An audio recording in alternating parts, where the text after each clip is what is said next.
Hello. Good. Hi. Hi, everyone. Hello. Wow, it's been quite a while. Uh, Nice to see you all. Hi, Molly. Hi, Hi. Rodney. hi. Hi. Hi. How are Hi, you, T. Trotter. Diana? What's your first name? Hi, Diana. Yes. Hi. Hi, I'm looking at Diana. the roster to figure out what your first name. Tracy. There we go. Tracy and Denise and Dawn, Good morning, Mary Diana. Ellen.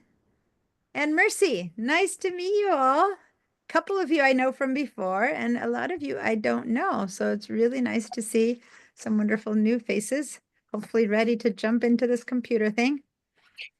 Um, let me see.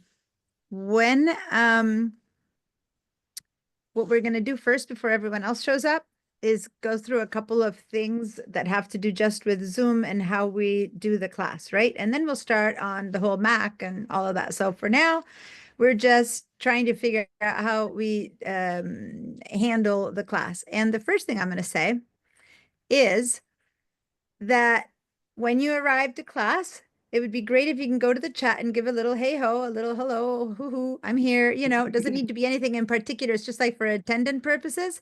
So if you know where the chat is, there Molly's already showed up. I'm gonna say good afternoon, but it doesn't need it doesn't even need to be that formal. I'm just testing it out that way.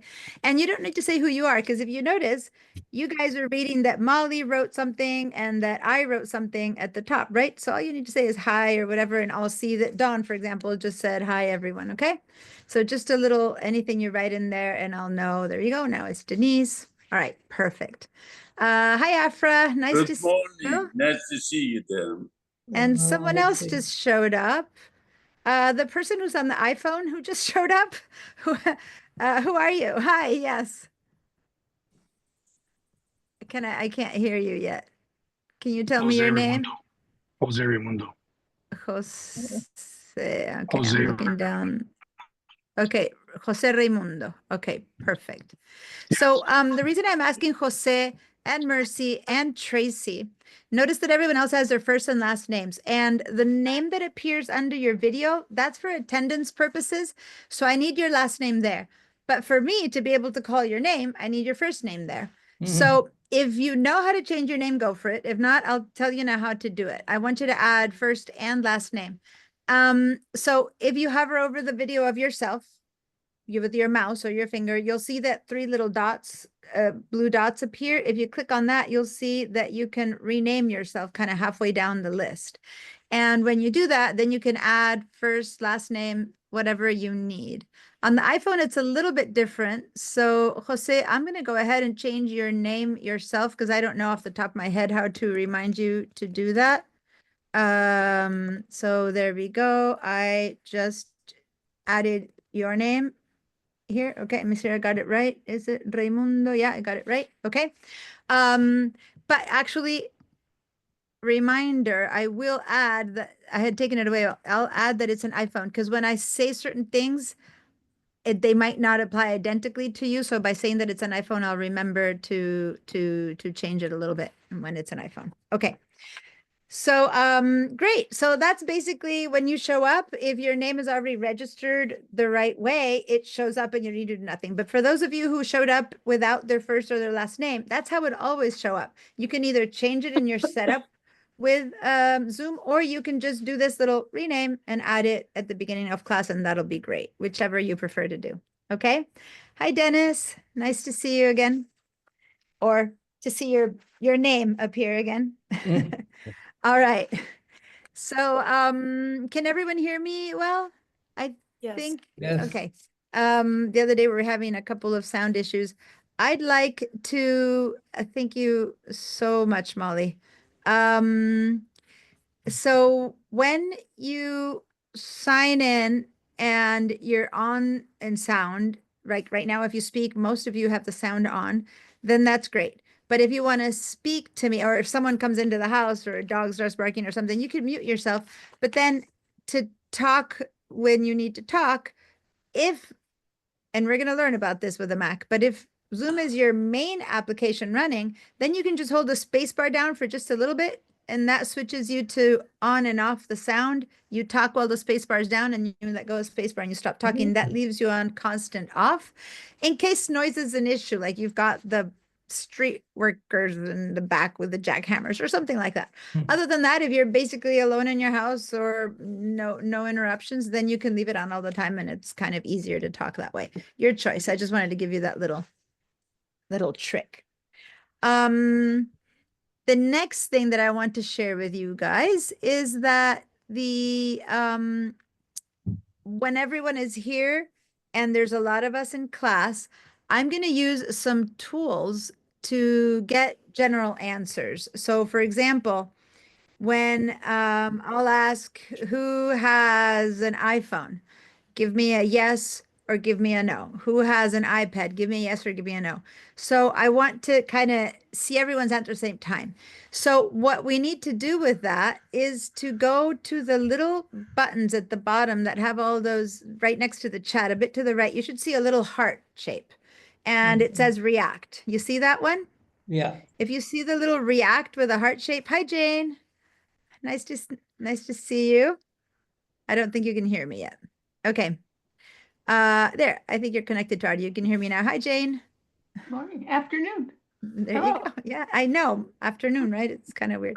I right. I don't see the heart thing. What Okay, I see so- is stop video, share screen, summary, apps, whiteboards, notes, more. Okay, so you clicked on something called share, I think. So if you need to leave out of that first before you can see the other ones. So do you see on the far left the audio where you can turn on or off your sound or on or off your video? Mary Yes. Ellen? Okay, so Yes. now when you keep going to the right, the next thing you should see would be what? Can you read out the names of those buttons that you see? Next is share screen, and Mhm. it's lit green. Yep. Summary, apps, whiteboard, notes, more. Okay, so you probably have a small window. When you have a small window, then under more, if you click on those three mores, then one of those should be the heart that's called react. It's either the words react or a little heart shape if it's an emoji. And Reaction. you Yeah, I found have it? Reactions. Great. Because when you're, reactions. Okay, so that means that you have an old version of Zoom. Thanks, I forgot to mention that. So in the old version of Zoom, it was called reactions and it was a smiley face. And now it's called react and it's a heart. So it's the same feature. So later after class, not now, go ahead and in the introduction email, I gave you a little instruction on how to update your Zoom. You might want to update your Zoom, or at some point I can show you how, but don't do it now or you'll get disconnected. Okay. All right. So if everyone found the react button or the heart button, then click on it. And what you'll see is a whole bunch of different, and this is different for you, Mary Ellen. You won't see as many as everyone else because it's the old version of Zoom, but you'll still see little thumbs up and hearts and smiley faces and stuff, right? Right. So all of those are fun. Try one just for the fun of it. Try any one of them. And you'll see that you'll get little, either little balloons floating up like on my face, or you'll get a little woohoo, party time. But all of those disappear, right? So even the thumbs up disappears. So right underneath that, you'll have a little green circle with a check mark and a red circle with an X. Those two stay. So right now, if I say, did you find it? Give me a yes. That means click on the green check mark. So if you found it, go ahead and give me a yes. Great. And I don't know if you guys can see the group, but do you see how there's lots of little yeses everywhere? Can you guys see that happening or not? I don't know sometimes when you now. see it or not. Yes. You don't see it? Okay. Done. Basically, I'm seeing lots of yeses. And if I don't see it happening, I'm going to go ahead and call and help. So for example, Rodney, do you see Yeah. the yes? Okay, so go ahead and click on No, the no, red. no, I don't see the yes. Okay, it doesn't say yes. It's a green circle with a check mark. Okay, well. And I it's see a under, green you had given circle me, with an arrow, but not, a thumbs up before. So right under Yeah. the thumbs up, you have a red and a green round circle. oh, yeah, so. So give me The a green check. circle has a left arrow. Yeah, so the green circle, click on the green circle. The one that has the back arrow Yeah, or back? nope, so that's the gray one. So to the Okay. left of that one, there's the X, that's a no. And to the further left, there's a green. So Oh, the check? yeah, the check. Says yes, okay. Yeah, perfect. It Okay. doesn't say yes until you hover over it. So Oh, it's so okay. it's hard to say it says yes right there unless you put your mouse on it. That means you found it. So then I can't Right, really. right, I So that's see. why, yeah. All right, cool. So everyone found it. Dennis and Afra, have you been able to find I understand Dennis might not be able to get it right now, but Afra, do you see the yes and the no? I know you've done it before. Oh, on I the don't see it. No. So go to the heart where you have the reactions buttons. It's right next to the share buttons and the chat buttons. I know you know how to, I know you'll get there in a minute. Let me just check in with Jose, who's on an iPhone. Hi, Jose. So can you unmute yourself for a second? Oh, talk to me. I'm talking to Jose. But he's muted. Nope, now you muted the video. Like, Oh, there, now you, there. there. Yeah, I'm good. Okay. So it looks like you have someone back in the background helping you, Jose? Or at least I hear some voice when you unmute it. Now you're muted again. So if you're talking to me, I can't hear you because you're muted, Jose. So you muted yourself and you turned off the video. So whenever you figure that out and you unmute yourself, we can talk a little bit more. I want to know if that computer you're sitting in front of is a Mac and whether you can connect to the class on that Mac. So I'm just saying that for now. Si te hace falta, también te puedo hablar en español. Si te ayuda, no sé bien, que no te he oído muy bien, si tenés esa necesidad, ¿ok? Pero ahora estás sin sonido. So I'm just saying that I'm not sure because I haven't heard him enough to know if he would rather if I speak in Spanish or not. Maybe not, but I'm trying to get him to unmute himself. Oh, it's not a Mac. Okay, great. So when he said it's not a Mac, guys, do you notice that the chat just got something in it? So that's a solution. If you can't unmute yourself for some reason or another, you can always respond on the chat. And sometimes I don't see the response really quickly. So someone can say, oh, Jose answered or something like that. You can point me to the chat if you see it. But for the most part, that's a good one to go back and forth when we can't hear each other for some reason. Okay. And then you can go, I don't know what's happening, but my computer's not whatever. You can try to write it in the chat and I'll go, oh, okay. And we can keep talking that way. Now, notice that Mary Ellen raised her hand, which is what I was going to ask everyone else to do next. Right under the yes and the no, there's a raised hands. Everyone go ahead and raise your hands. And then I'll tell you what I do with that and I'll answer Mary Ellen's question. So does everyone see it? Some people think it's the thumbs up or whatever. No, it's the one that says raise hand and it's its own long bar under the yes and the no buttons. Okay, perfect. Now notice that if you're seeing the whole class, the position of people has changed. If you haven't raised your hand yet, please go find, it's in the same reaction buttons. You'll see the raised hands. So it's not about raising your hand like this. Jane, your sound Yeah. is off and I see your mouth moving, but I don't, How do I get it on? there, now Well- it's on. Now it's on. Now I can hear you. Okay, How great. did I do that? I- Okay. well, I don't know. But well, miracle.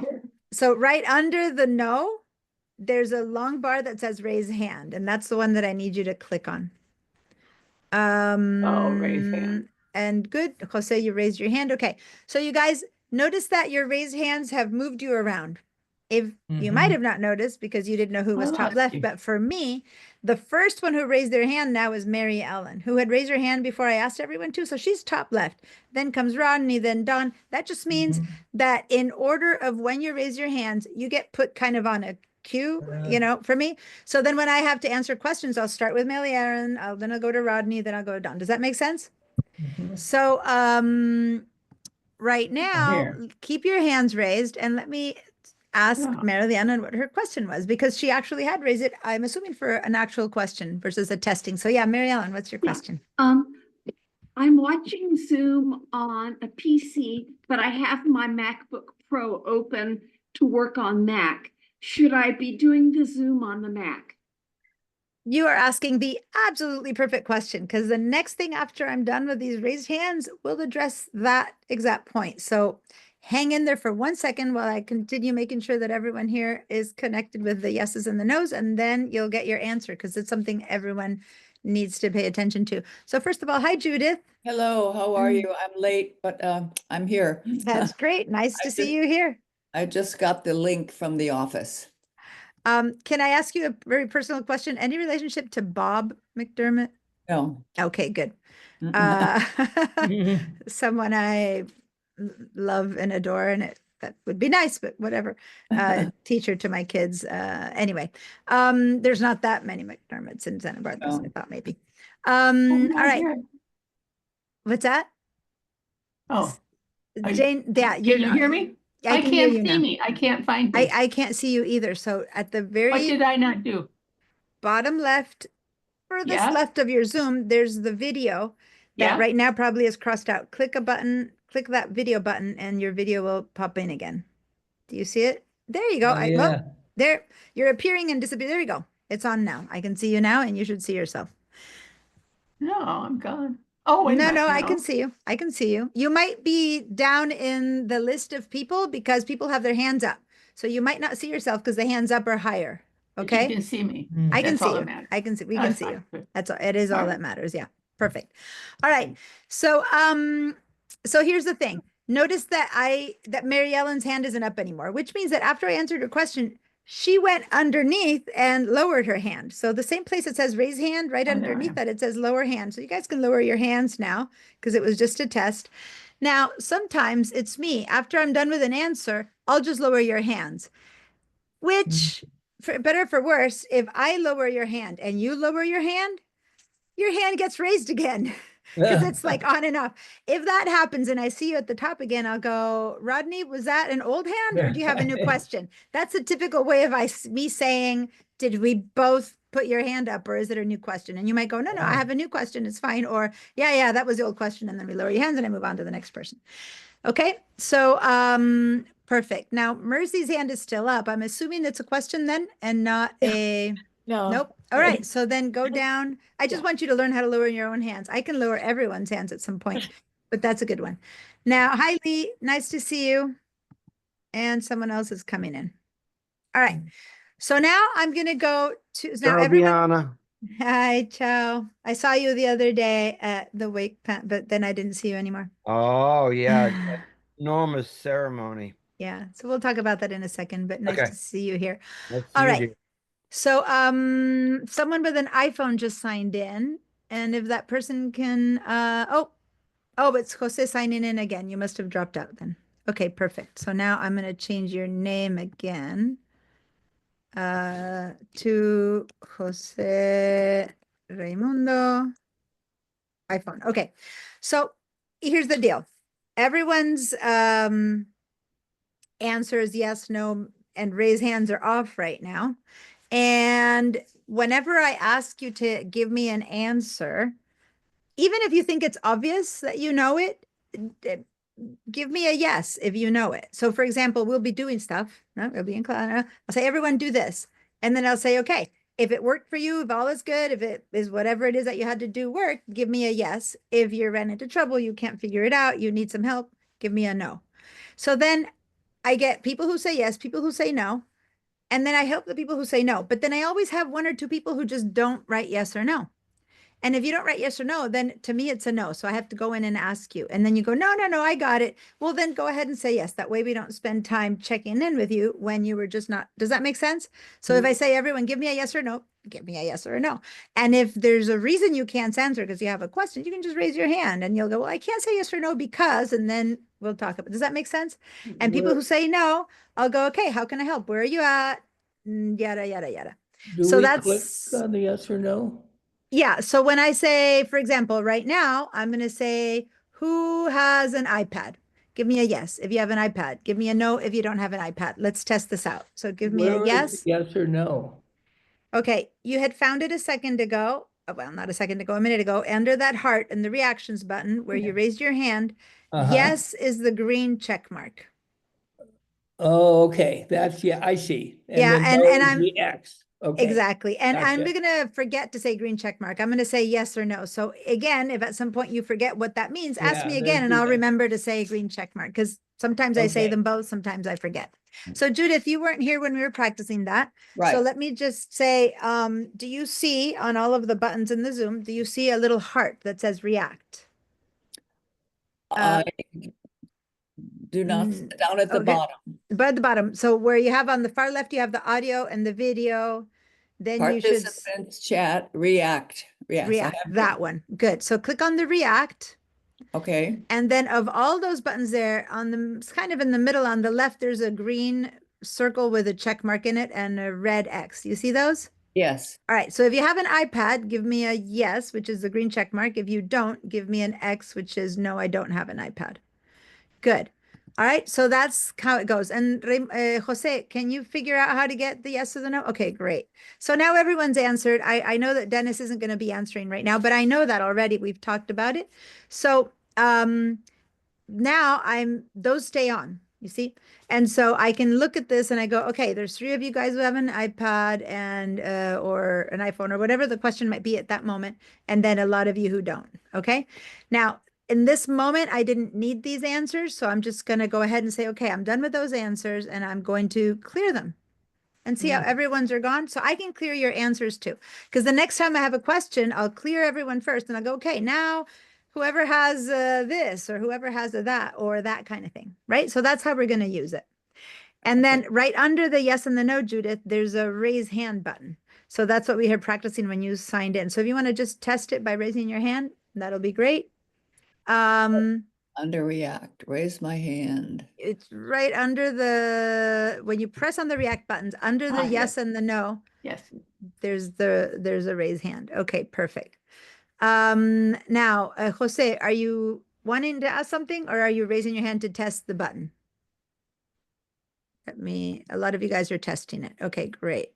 Let me just see. I can also clear your answers. So there you go. Perfect. All right. Cool. So we're done. That's the most important thing. And as far as communication amongst the whole group. Now, what Mary Ellen asked was a great question. When I start right now talking and telling you to do things, you are seeing me, you're seeing my screen, and you can't work on your own computer if I'm on your screen, right? So there's 2 things that you can do, especially, give me a second here. Let me show you something. When I'm going to share my screen right now. I have just shared my screen with you. And what probably is happening is that my screen is filling up your screen, right? Like yours is disappearing. So then if I'm going to say, okay, I need you to open this, do that. You're like, how can I do that? You're on my screen, right? So I'm going to stop sharing my screen for a second. And then I'm going to tell you what the solutions to this is. And the first one is, if you have another computer, Mary Ellen mentioned that she's on a PC, but she has a Mac. If you have an iPad, 3 of you guys said you had an iPad. If you have a second monitor, some of you guys, even if you have a smart TV, right? There's so many ways to have, if you have an old laptop that no one's using or an old PC or anything, then the ideal situation would be for you to bring that next to you and to connect twice. Go to your email on that device, click on the link, and then you'll show up twice. So I'm going to see 2 Mary Ellens, 2 Rodneys, 2 Mercies, if you have that situation, right? So then you watch me on that second monitor, and then you use your first monitor to do the work that I'm showing you on the second monitor. Does that make sense, you guys? That's the best solution. Those of you who have that opportunity to have the second monitor on, the second computer or the iPad, give me a yes. I see you have your hands up, Denise, and so the yes will change the hands up, so hold on to that. But everyone else, if you have, everyone who said they have an iPad, for example, go grab your iPad, bring it over. And by the way, go grab your iPhones and bring them over if you have them, because we're going to be using the iPhones and the iPads and all that kind of stuff, okay? Then, if you have a second monitor, a second laptop, anything, go bring it, go find my email from this morning and click. and then you'll slowly begin to show up a second time. That's the easiest. And when you say yes, well, Judith, the phone isn't going to be a good idea. I'm pretty sure most of you have iPhones, because when I demo something, it's so tiny on the phone that you won't see my mouse moving around. That's why iPad would be as small as it can get, right? So it has to be another bigger device. Okay, here we go. So I'm seeing Mercy, for example, and this will be Mercy's second connection. Now, why I need two connections, because on one you watch me, right? But on the second connection, the one that, like, why can't you just be connected on one and watch me on the other, which is kind of what the first question that Mary Ellen had, is because then when you do run into trouble and I need you to share your screen with me, you can't share your screen because that computer isn't connected. Does that make sense? So by having the second computer connected, you don't need to have your video on the second computer if you don't want to. Just show one where we're talking, and then the other one you do the work. But whenever you need to share your screen, which we're going to talk about that in a minute, right after this, then you're already connected. I have a question from Denise I'm going to answer, and then everyone who said no, we're going to tell you then how to handle when I share my screen, how to work half and half. But for now, let's see, Denise. So, Ronnie and I, we share the same household. Okay. So, from what you just said, Ronnie is going to connect to the Zoom with his iPad, and he's going to use his PC to do, his Mac to do the work. And you? So I sign up for the course by myself. He signed up for the course by himself. Perfect. Yeah. Can I join him on the iPad to listen to you? Yeah. Well, are you in the same room though? Because I see different backgrounds. We could be in the same room to listen to. Okay. So that's a good idea. As long as you have the sound on the iPad and the sound off on your laptops, that would work, because you can't have sound on all three. But if you have a laptop in the middle, then each one of you can watch me there, and each one can work on your own Macs, and that's perfect. But the sound, I should disconnect myself from Zoom then. No, you need to be on Zoom, because if you run into trouble and you go, I need help, you have to share this screen, the one you're working on. And if Rodney runs into trouble, he needs to share his screen, because each one is doing individual work.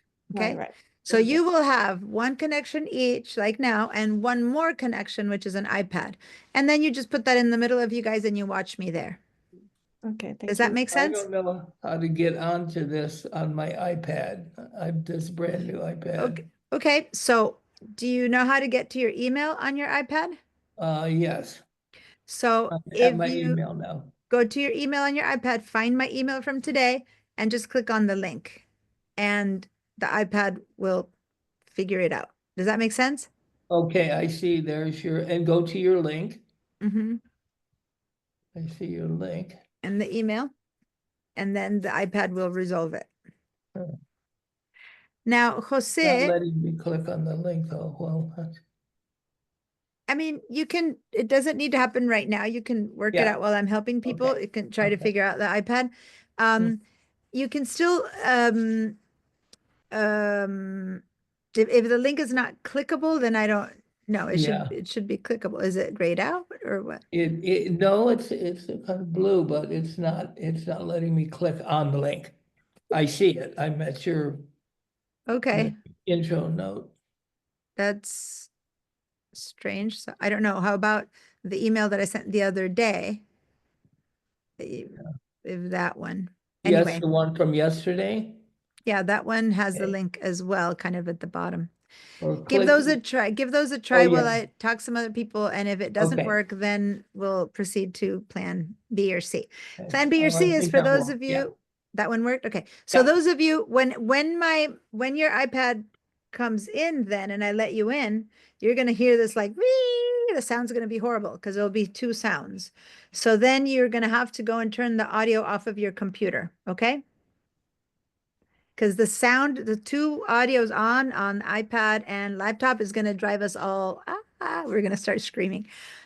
So then you need to turn off your sound and only turn on the sound on the iPad. There it is. There I'm you're coming in right now.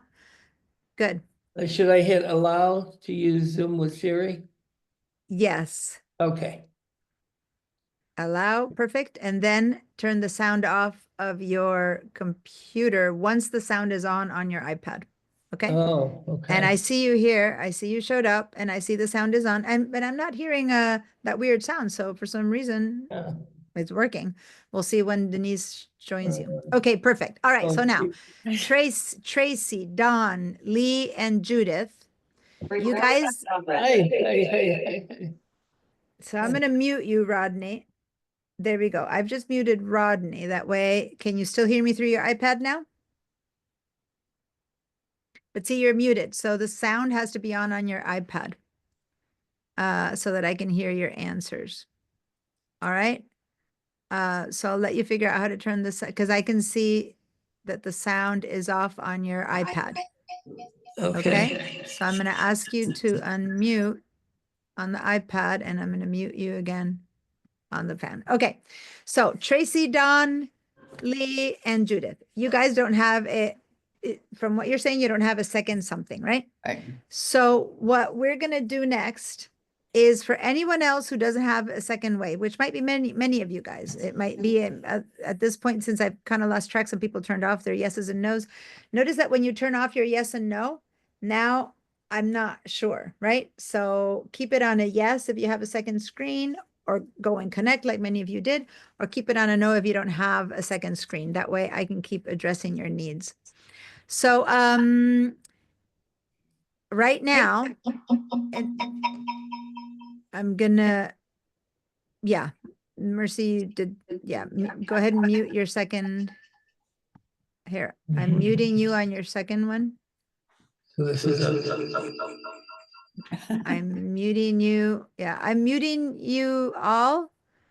I've muted you, Rodney, on both your devices, which isn't good because you should be speaking through one, but make sure to have, where's Denise? Denise, mute you also. So you're muted on 3 devices. Now go to this iPad and unmute from the iPad so that you can talk to me. Okay. All right.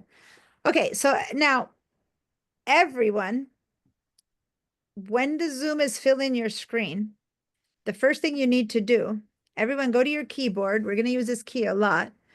The top left key is the escape key, ESC for escape. Okay.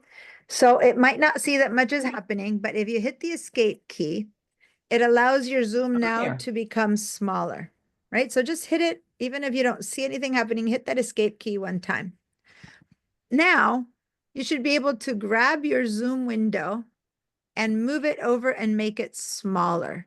Now, when I say that, it's kind of weird because your Zoom window is really big. So how can you grab it? Go to the very, very, very end of your screen where your mouse almost disappears and then bring it a teensy bit back until you see the little tip. And that's in that black area where you just barely see the little tip. You can click and drag and resize your Zoom so that only half of your screen has Zoom. That way the other half, you can do the work in your own computer. And now I'm going to clear your answers because I know that now when I ask people, most of you guys will have no idea how to do what I just asked you to do. And so I'm going to help you individually. Now, this is only for people who have a second computer. Okay. Sorry, who don't have a second computer. If you have a second computer or a monitor or something else, you can keep everything full screen. But for everyone else, I'm about to join us with my second computer. So give me a second, because then I get to see you guys on a second computer when I start doing this demo. And I'm going to let myself in. Here we go. And you don't necessarily need to see me twice, but here's my second computer. I just showed up in my second computer. So I'm going to mute my second computer. There we go. Not mute, but minimize it. But at least I can see you guys up here now. Okay. So what's going to happen is that I'm about to share my screen again. And when I share my screen, that's when it all kind of becomes a mess for you guys. when you suddenly see me filling your screen and you can't work on your computer anymore. So what we're going to do is we're going to workshop it so that everyone has a way to see me and to see their own computers. Okay. So that's what we need to do next. And when everyone can see me and their own computers, then we can begin with a math class, right? So I'm going to go ahead and share my screen.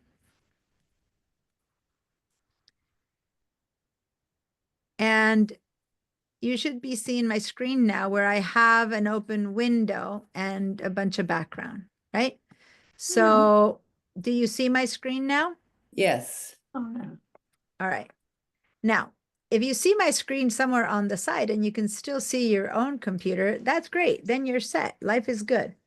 But if I am filling your screen, I meaning this window that has these kind of colors in the background with my little window here. If you're seeing that fill in your screen, then once again, you need to go and hit that escape key. So the escape key, top key of your keyboard, hit your escape key.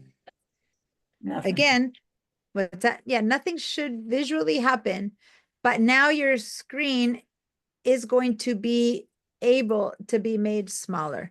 So let me show you how. Imagine if this screen, this window that I have here was so full that it fills my screen. You see that? Yes. And I'm saying, okay, we need to make it smaller. So if this is my zoom on your screen, you need to go all the way to the very edge. See my mouse? Move it very, very, very far to the very edge, like that, like it disappears. And then when it's almost disappearing, then you can see the little tip of your mouse and you can click and drag until you can make it smaller. So that's what I want you to try to do. Grab in the black area of your Zoom screen.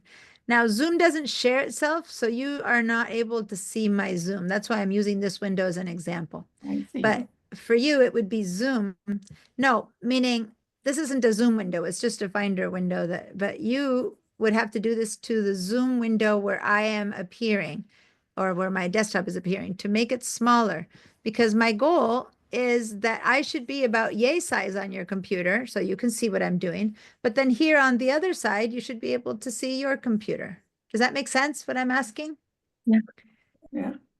It's this, and let me just say, for some of you guys who are immediately going, oh my God, this is the hardest part of this entire intro to the Mac class. So you're being put through the hardest test, okay? It gets much easier from now on.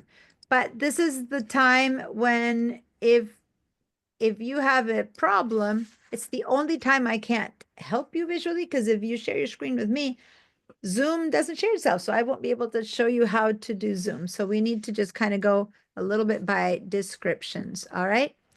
I'm going to stop my share for a minute. Mercy, I saw you kind of say no, but you have two screens, right? So you Yes. only need to be watching me on one, and that's it. The other one, you should be seeing your own computer. So of all things, as long as on one of them you see me, are you seeing me on both screens? Yes. Okay, so you probably have your screens mirrored. Is it a different computer? What is it? Yes. It's a desktop and and a laptop. Okay, good. So then on the one where on the one that you want to do the work, Mhm. I don't know if it's your laptop or your desktop, the one that you're choosing to do the work on. The laptop, yeah. Okay, so then on that one, let me let someone in and then I'll share. There we go. On the one that you're gonna do the work. Hi, Ah, let me go. Hi, Julie. Nice to Hi. see you. Thanks for joining us.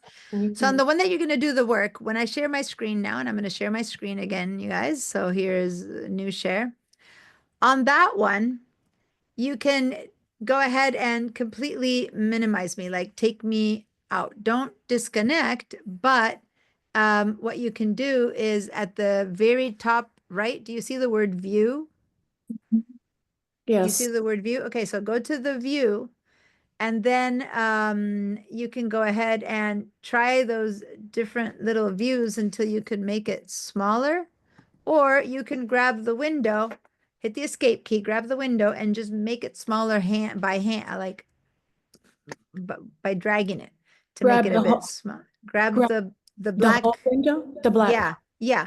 And then just make it smaller enough that you can work on your own computer. Basically, keep me almost clear from your screen. All right. Okay. I'm stopping my share again. I'm going to say hi to Jill. Hi, Jill. Hmm. Thanks for joining us. I don't know if you can hear me yet, but I think you can. All right. So I'm thinking at this point, most people who are going to be in the class are here. So now, this is a test of everyone who've been joining us over the last, half hour. Please go to the chat. I forgot to remind you. Thanks, Jill, for writing in there. Give me a little hey ho in the chat. Don't forget to do that. And I'm assuming that since you're joining us later, it's because you've done this with me before. So it's just a reminder to go to the chat. Give me a yes if you either set up your second screen, you're good, you can see me on one and work on the other. Give me a yes if you've been able to minimize the screen so that, yes, you see me on half your screen and the other half you can suddenly look at your own screen. Give me a no if none of this makes sense, you don't know what's happening and you're like, help. Give me a no or raise your hand. So I need to see yeses or nos or raised hands right now, okay? All right, so Judith. My question is, am I supposed to be able to read what I have minimized over on the right side? It's- When I start sharing, you'll see, I'll say, move your mouse here. You need to be able to see enough that you see my mouse moving to the right spot so that you can imitate that movement. Does that make sense? It's very small writing. So maybe make it a little bit bigger so that when I share my screen, you can see and know what to do. Okay. Let me let people in. A couple more people are arriving. Give me a second. Here we go. All right. So I should be seeing yeses or nos right now, okay? From everyone. Or a raised hand like Denise. Yes, Denise? Yeah, so now I'm talking. Oh, okay. Don't unmute yourself. I should be hearing you through the iPad. Nope. Looks like your iPad doesn't have sound then. Well, go ahead and unmute yourself and ask me because I was hearing you okay. Okay. Okay, go ahead and unmute on the iPad.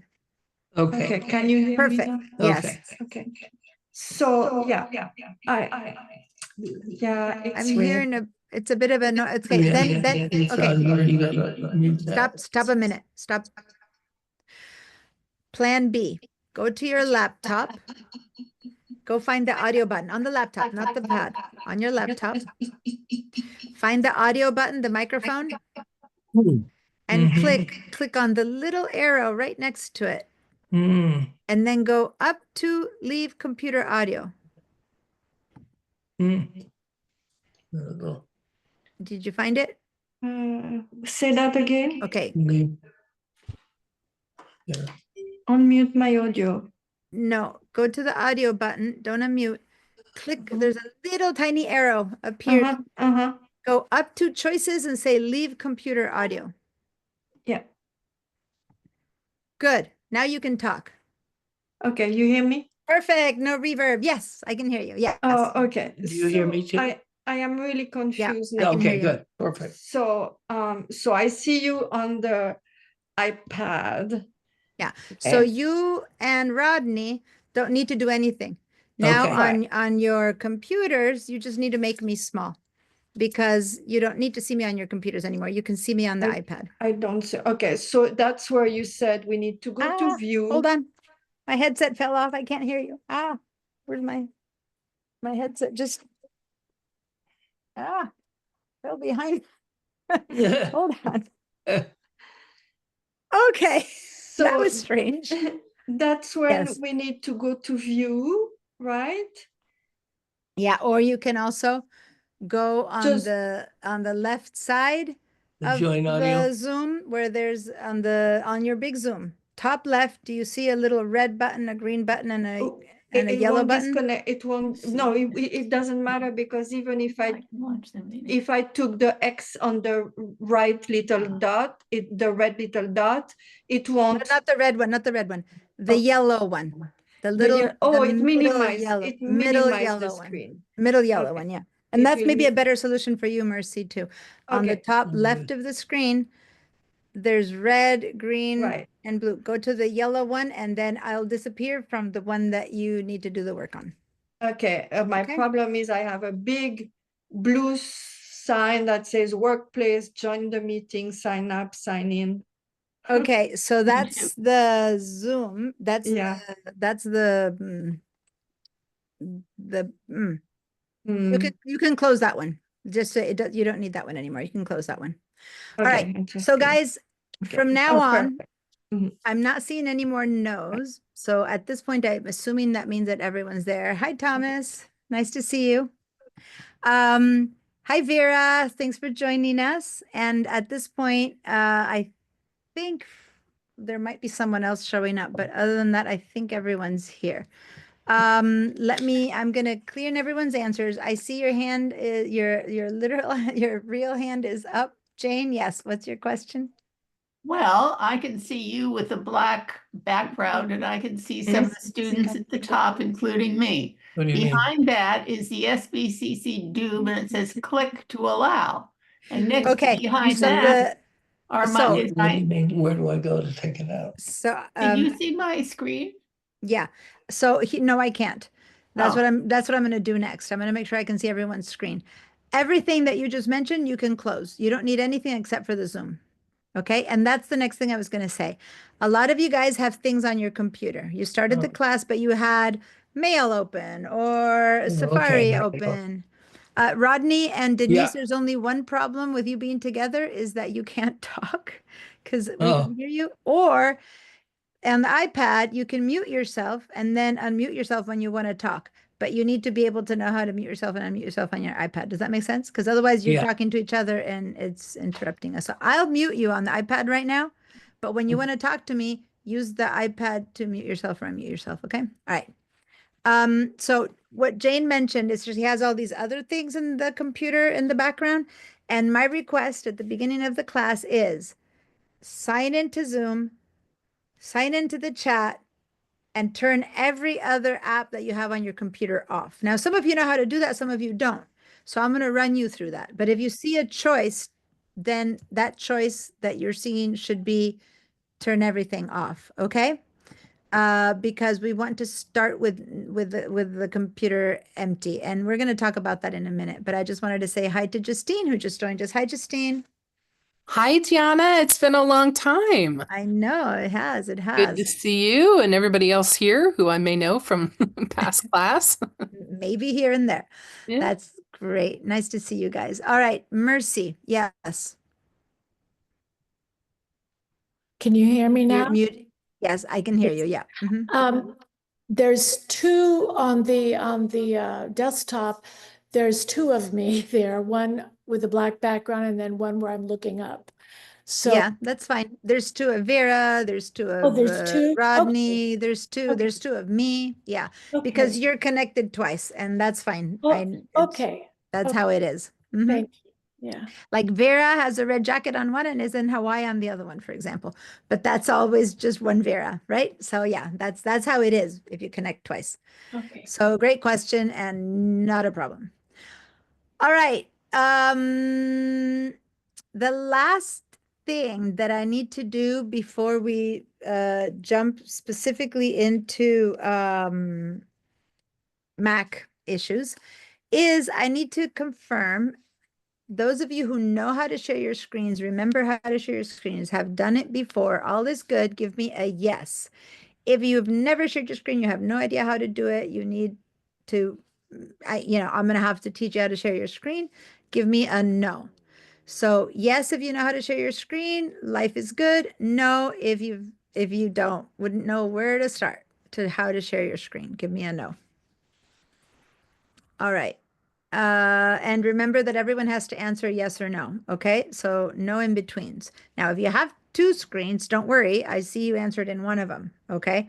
But now and then I might go and see, oh, Vera, you didn't answer. And it's because she answered on one and didn't answer on the other. That's fine. I'll look over and look for the other one, right? Okay, so it's a yes or a no. I'm seeing already. Oh, well, Dennis, you tested it and it's working. Perfect. So what's happening right now, guys, is that Dennis shared his screen. So the computer is seeing right now is Dennis's screen. I'm going to stop your share. Perfect. So Dennis, you're a yes. Everyone else, exactly. You don't have to know how to share your screen. Thanks for mentioning that, Jose. You don't need to know how to share your screen. You just need to say no, because now then everyone who says no, I will walk you through the system. So for those of you who said yes, that you do know how to share your screen and everything is good, maybe you can go take a little, how many are you? 1, 2, 3, 4, 5. Go ahead and take a 5-minute break, check in again. I don't know, depends. Sometimes it takes 2 minutes, sometimes it takes 10. I'm going to walk everyone else through how to share their screens, okay? But everyone be back and check in 5 minutes. And if I'm still helping people share a screen, we'll give you another 5. All right, that's so that we don't have you guys just sitting there watching and doing nothing, because sharing your screen is pretty crucial. Let me explain. When I just said, let's see if again you can share your screen, and you saw how Dennis shared, and then I stopped it, it took what, 1.5 seconds to do that? So whenever you run into trouble, instead of explaining to me the problem and me trying to figure it out, it's so much easier. I'll go, hey, Mary, share your screen.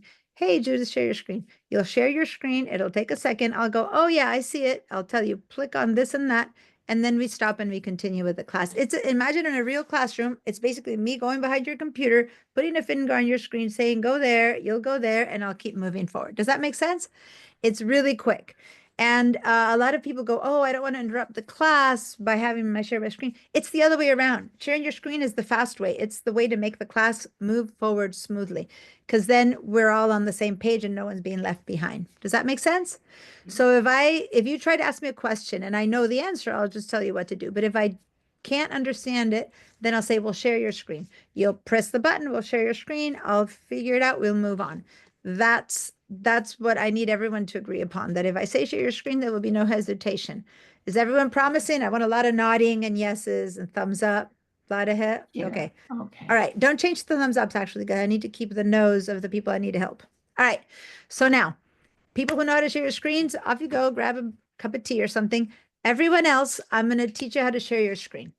Now, the step is a second. But the first time in your life that you share your screen, the Macs have a lot of privacy. They really take care of your privacy, and they're worried that someone else might be trying to get into your computer. So the first time you share your screen, if you've never done it before, it'll say, well, you need to open up your settings and you need to click this and you need to put in your password. So with each one of you guys who has never shared your screen, we might need to go through those steps the first time only. And that's it. And then you'll be set to do it in an instant, like Dennis did, like I did. Boom, one time. Okay. So I'm going to start to the people who I see at the top left, which I see Judith. So I'm going to Okay. start with Judith. All right. So do you see the big green share button? Yes, I do. Okay. Click on it one time. Right. What you're seeing next is a big screen, which the top left says desktop, or it doesn't say desktop anymore. I think it says entire screen or something like that. You see Yes. that? Okay. Now, at the bottom of that screen, you see a little blue button that says share. Yes. All right. Click on that share button. And now read to me. That should be enough. That normally would share the screen. But since we need to do permissions, it says something like go to settings, or what does it say? Open system settings. Okay, so click open system settings. Okay, so when you open the system settings, on the right side of your system settings, you should be seeing somewhere the word Zoom. It says screen and system audio recording, and it says Zoom with a blue. Zoom. Okay. So it says Zoom. Where it says Zoom, on the far right, there's like a little slider. You can slide to the right or the left. Click on it to say yes, and then it'll say, well, give me your password. Okay, give me my password. Enter my password. And the password would be the one that you use when you turn on your computer in the morning, that one. That's the password it needs. Okay, and modify settings? Say now, later. Say yes, and say later. Now or later, and say later. No, it doesn't give me, it says modify settings in blue or else cancel. In modify settings in, Blue. It's a blue button. Underneath go that, ahead and write modify settings. okay. Now it says, Zoom us may not be able to record the contents of That's your. fine. Then it says now or later, right? It says later or quit Say and reopen later or quit. So say later. later. There's two options, later or quit and reopen. Perfect. So later. Okay. Great. Now that it says later, you're done. Those are the steps. Everyone will have to follow the steps. Now, you can close your system settings or not, doesn't matter. Go back to Zoom, press the share. This time it will share. Okay. Yes, desktop. Well, it says desktop. Yep, good. Now go down and say share at the very bottom. The little blue button. Yay! We're seeing your screen. And perfect. So now I'm going to stop your share. And we're going to move on to the next person. You can turn yourself into a green and you go take a little break while we There's get the one next last person. button, one last button Yeah. of choice here. Should I press allow or open systems? Just say allow. Allow. Just say allow and it'll, yeah. Cool. So that I just did with her was because it was the first time. From now on, all she needs to do is green button share, blue button share, and it's set. You never again need to do this. It's one time only, unless you buy a new computer or reset, install a new app or something like that. All right. Next one up is Tracy. Ready to go, Tracy? Yes, can you hear me? Yes, I can hear you. All right. So go to the green button that says share. You know what? I've already gone down there and I've got into system preferences. Okay. Wants the password, so I go ahead and put password in. Put it. Yep. Put your computer's password in. Mm-hmm. Let's hope it's Great. right. Yep. Everyone who wants to start the process, that's what you need to do. Once you put your password, then wait though, because we can only share once at a time, right? So if you do that process, Okay, then I click on unlock. click on unlock. Yep. Okay, it clicked. Cool. Is it? Perfect. Now go back to Zoom. Oh, and it should say something like now or later or something like that. Or did it already say that? Allow the apps below to record the contents of your Okay, screen. so quit or later. Say later. On this later. Where is it later? Oh, okay. Or say allow then. I didn't hear the whole. You have a preferences, which is a little bit different than settings. So yes, allow to record. I don't see it. Oh, I thought you read that word to me. Allow thought- apps below to record. Yeah, say okay. I Or don't, whatever the choice is. okay, I don't. Zoom will not be able to record the contents of your screen until it is quit. Yeah, quit or later. Say later. I don't want you guys to leave the class. So once we quit after this, it'll work. But for now, just say later. It's marked. It's checked. Okay, good. Now go back to Zoom and click share again. And Wait a minute. Back to Zoom. So I get out of this. get out of that. You're done. That's what you needed to do. You're done. You did it. Here, right?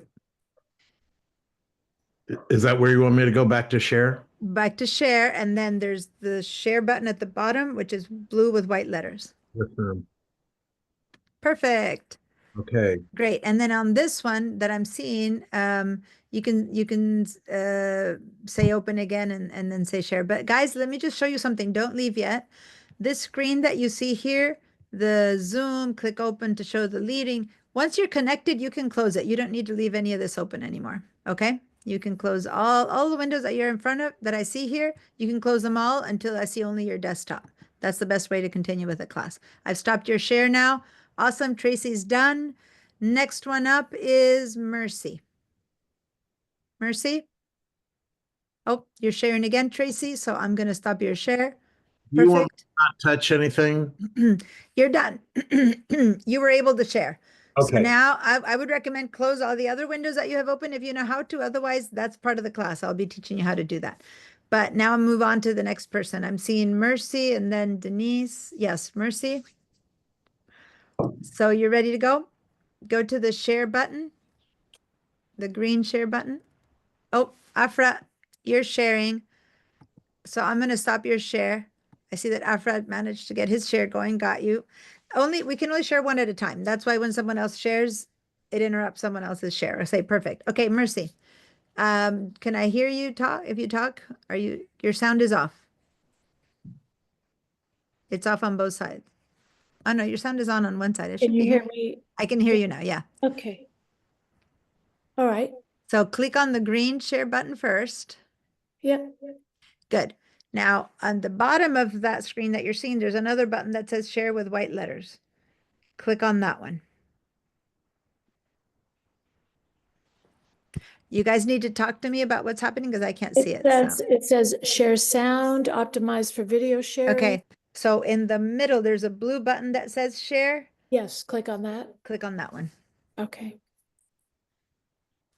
It says open system settings. Yep. Open system settings. Okay. Okay. So the window that's opening up on the right side of it, you'll see the word Zoom. Yes. And on the right side of the word Zoom, you'll see like a little bubble that you need to click on. Like a little button. When you do that, it'll say it'll need your password. Modify settings, something like that. I'm seeing a screen, security and privacy screen. Yes, that's the one. Mhm. And then where you see the word Zoom on your right side. I just see zoom.us, but it's not. Yes. Zoom.us. Do you see that on the right side, there's some kind of a little bubble that needs to be No. on? Mm-mm. Okay. Wait.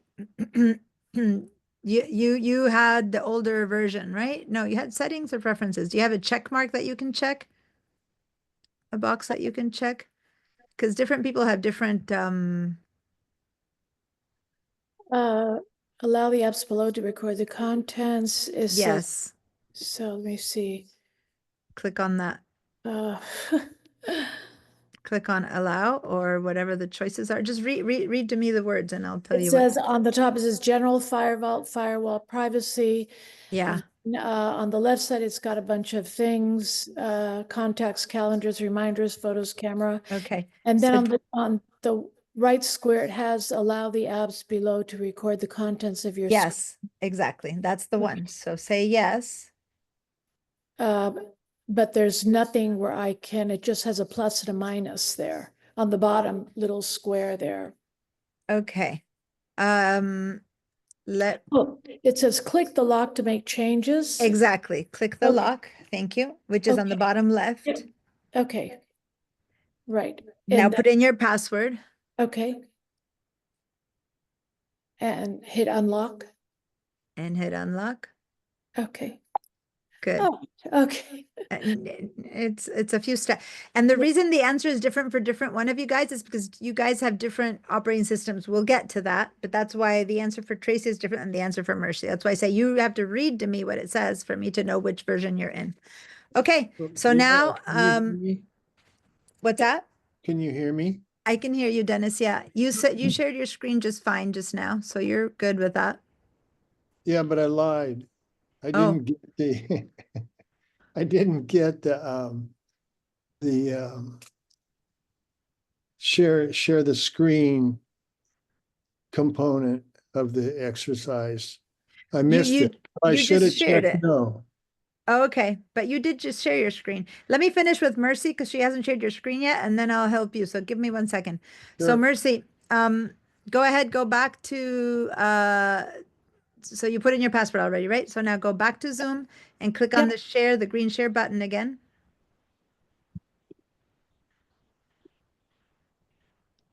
And then s- the blue share button in the middle of the bottom. It says open system settings. Oh, so something didn't get clicked because it should have done it. So go ahead and open system settings again. Okay. It says click the lock to prevent further changes. No, you want to change. You want to, did you do the little check mark next to the word Zoom? .us, bubble or check Oh, mark? there it goes. Okay.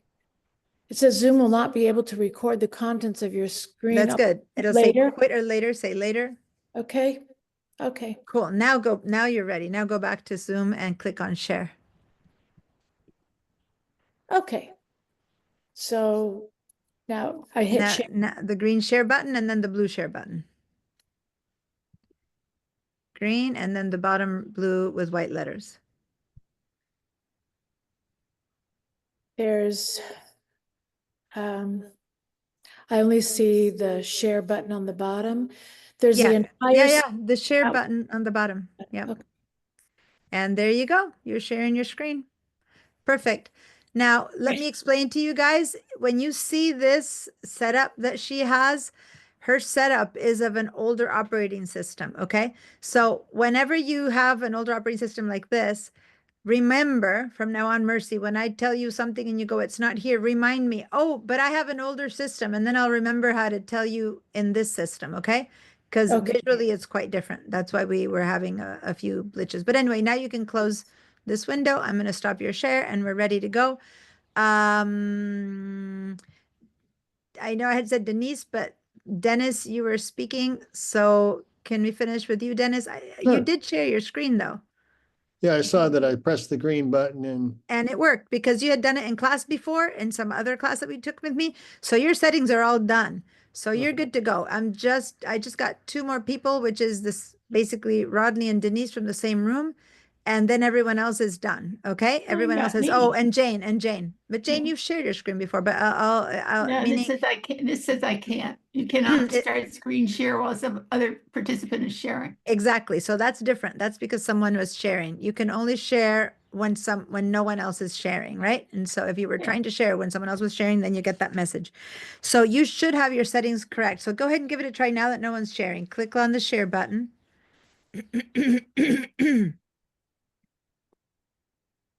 There you go. See, 2 seconds. You're sharing your screen now. So good. It's not resolving itself yet. It's black. It's black. There it is. Okay. So just say allow to that down there. See how there's a green word that says allow, say allow, and you can close this window and you're good. Probably look like her. So now the only ones left are Denise and Rodney. So who wants to start, Rodney or Denise? Your sound, it's like your iPad went off. So you need to unmute yourself on one of your computer. There it is. I don't know. There it is. So unmute yourself somewhere and speak. Rodney's unmuted, so that's good. Yeah, go for it. Okay, you can hear me? Yes, I can. Okay, perfect. Okay, you two, if one watches the other, then when it gets to be the other person, we'll do it quickly. All right, so go down to the share. Yeah, Julie, I saw you okay, got it. Can I Thank do it at you. the same time? Always wonderful to see you. You can't do it at the same time? Okay, I just have the same screen than Jane had. Zoom is requesting to bypass the system. Should I say allow? Say Allow. allow. Okay, so, okay. Okay, and then what else do you see? Okay, now, okay, I listen to you. Okay, but you tell me what you see. I see the screen with everybody and. Okay, so then go to the share button and let's do that again. Oh, I don't have the share button. The green share Oh, there, button? the green, yeah, of course, yeah. The green and then the share. Okay. You started sharing. Perfect. That's Denise. I'm seeing your screen. That's perfect. So I'm going to stop your share. Oh, Great. but And now Rodney, you do Okay. it How come I don't go through every steps that the other one went through? because you already said allow. You did. Oh. For some systems, it's easier than for others, depending on their setup. You just Okay. did it. When you said allow, you allowed it. I'm done. You're done. Rodney, your turn, Yes. and you're the last one. Okay, so I hit share. Yep, hit share. Okay, Then there's another button in the bottom that says share with blue with white letters. Yeah. Click on that one. okay. And good, you're sharing. It's possible that you And I two hit don't allow, right? then Yeah. say allow. Yep. Okay. And you're done. Good. Stop Okay. sharing. Cool. Everyone's done. Afra, you're Ugh. sharing your whiteboard. I'd stop your share. It's your whiteboard instead of your screen. So when you go and do your share, you need to choose the top left choice, which is your desktop, your entire screen, because you shared your whiteboard 2 times. So go and try that again. All right, guys. That's it, right? Is everyone good with sharing? I have a question. Yes, Jane? Okay, mine says screen recording. Zoom.us.app would like to record this computer screen and audio. Grant access to this in privacy and security. Do you want me to go back and do that? Or do you want Yeah, me to but deny it? actually you already did it, but if not, go ahead and say okay and go and do that. But since you already shared your screen, it's interesting. Okay, so now I've got the Zoom and it's on. Yeah, you're fine. You already shared your Why screen. would You I can wanna ignore do that. it? You can just exit Did I that. hear what Just she turn said? it off, okay? Mm-hmm. Thank you. You're welcome. All right. Cool. So, perfect. So here's the thing. Hopefully everyone who I don't took wanna off, do- because I took them to took off, everyone's back. Because now it's time to start with the Mac class. Let me see, Lee. And I think I'm seeing most of you guys here. A few of you are still missing in action, but you'll be back. All What's right. wrong with hearing her? She doesn't want I'm gonna mute you. I'm gonna mute you, Rodney and Denise. I can hear you talking. Okay, there we go. All right, we're done. Now, when it comes to the point that I'll say, I can't really understand what you're asking. Can you share your screen? From now on, it'll just be, you click on the green share button and then on that blue share button. I see your screen, we talk and we continue, okay? The hard part is over. Now we start with the part where we start learning about us, our Macs, what we need, what we want, what we need to learn, what we already know.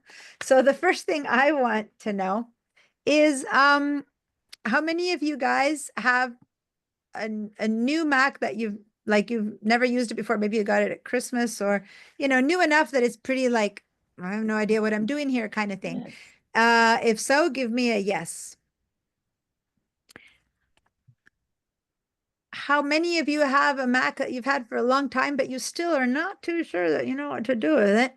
Then also give me a yes. Because just because you've had a long time doesn't mean that you're comfortable with it. If so, please add a yes to that. How many of you guys have a Mac that you've known how to use for a while, but you've upgraded, or you just need a refresher, or you just kind of need a bit more support? Then those people, give me a no. Like, you've been comfy with your Mac before, but you just kind of always like to hear something new, or you've upgraded, or you like my teaching so much you couldn't stay away, stuff like that. Then give me a no. All right. So thank you for you diehards. I'm here. 5 minutes. Okay. Already? Wow. Okay. My husband is reminding me that it's almost time. Here's the thing. So it's not surprising. Most of you guys who I've seen in class before are the ones who said no.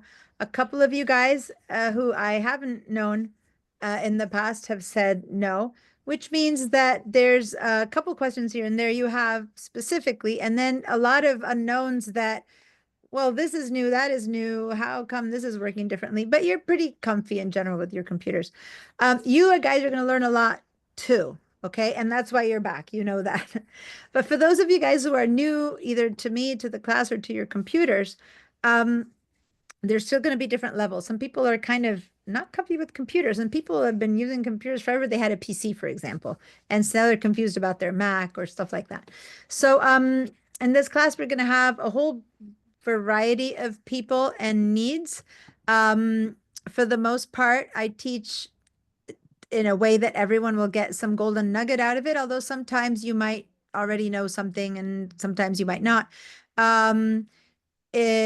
Whenever I am helping someone who doesn't know something that you already know how to do, you're welcome to spend a few minutes taking care of an errand or something and coming back, but not more than 5 minutes. That's usually all it takes when it seems like it's going to take quite a while. But in general, I'd like you to keep at least an ear on to what's happening. Here's the good news.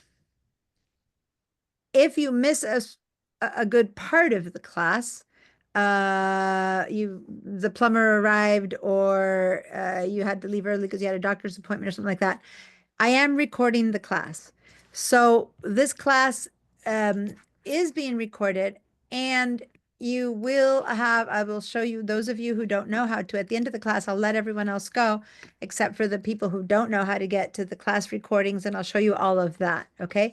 And you're expected to catch up because we do have a class recording. You're expected to miss that half hour you missed. You're supposed to listen to it. Not because you might not have questions the next day, but just so that you won't be completely clueless as to what we did the day before. Does that make sense? Yeah. The class is twice a week. We're going to meet again at 9 this time, everyone at the same time on Wednesday, not at 9. That's my other class. At 1:30, sorry. Now I got you really confused. Everyone at 1:30 p.m. on Wednesday, all levels, whatever we are. And then somewhere in the middle of the class, which is about now, we're going to take a break. It's not always mathematical. Sometimes it's a few minutes before, a few minutes after, but in case you want to plan for it, we're going to take a 15-minute break.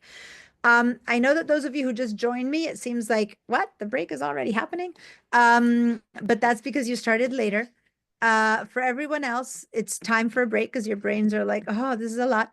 I just wanted to say that I'm always going to write in the chat the time that the break starts and the time that the break ends. So if in case you're out there, and I'm going to teach you how to use Siri if you've never used it before. But my best recommendation is that you grab your phone and tell your phone, set up a timer for 13 minutes. That way you have 2 minutes to make it back from wherever you are. And at 15 minutes, we're all back here looking at the screen and starting. Does that make sense? So if you don't have it set up and you set it up some other way, otherwise use your watch. But right now we're going to go on our break. It's 2:48. I can wait another minute. If there's questions, I can show you how to do the Siri.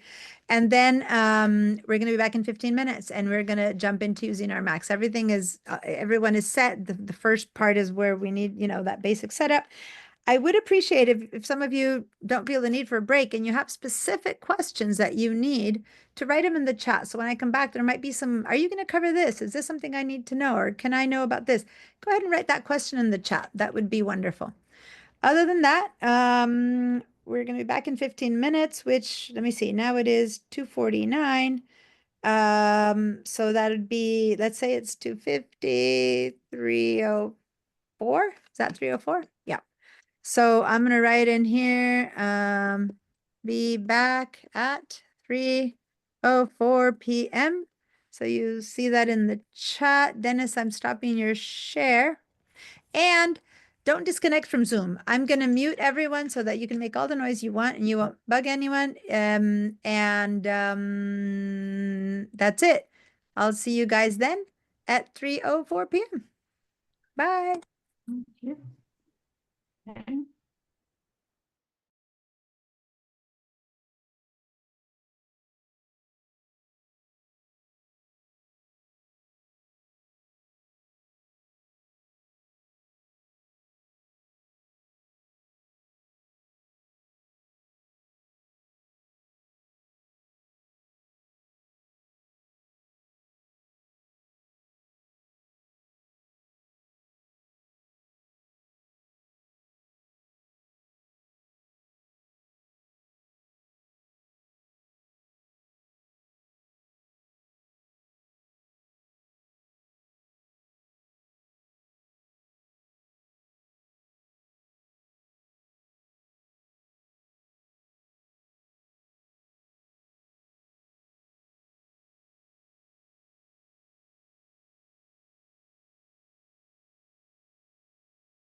All right.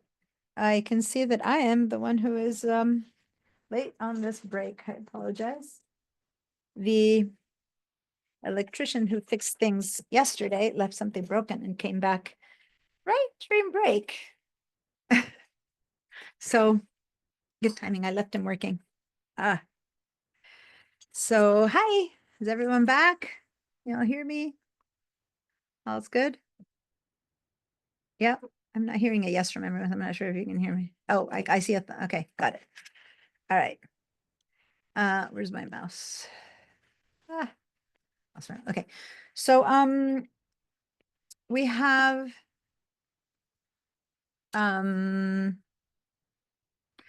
there's quite a few new people to class today. So I'm going to do a little tiny brief introduction of myself. So I'm Diana Musacchio, and I know some people saying my name, Diana, whatever. It's fine. It's just that I'm from Argentina, and so I say it in Spanish. And but I'll answer to any kind of name, or also to just a desperate face. I'll answer to that too, which is why I really appreciate seeing your videos whenever I can. I just wanted to tell a short story that I don't, if you are in a situation where it's uncomfortable to show me your video and stuff like that, that's fine. But it so turned out that 2 weeks ago, I went on a bike ride with a couple of people that I knew, a couple I didn't know, and it turns out that someone knew me really well, and it was very strange how this person knew me, and it turned out that she had been my student for many classes, but she's one of the students who never turns on her video. So it was like a one-way conversation where she said her name, and I immediately pictured her name under the box and the conversations we've had and the communication and the student, but I had no idea what she looked like. And so weird that she knew everything about me and I had no idea who I was talking to. That's the first time it's ever happened to me. I've been on Zoom for so long, but that was a strange, it was very strange. It just happened. So anyway, but so anyway, if you can have your videos on, it just most of you guys have it on, and that's great because it gives more of a feeling of classroom. But feel comfortable if at some point it's not working for any reason that you need to have your sound, your video off. I completely understand that the situation isn't the best for everyone. So I have been teaching at City College for at this point 24 years, I believe. It's a lifetime. And for 4 years like this, since 5 since 2020 on Zoom, on and off. And for the most part, I really miss seeing people. And this class was supposed to be in person and online.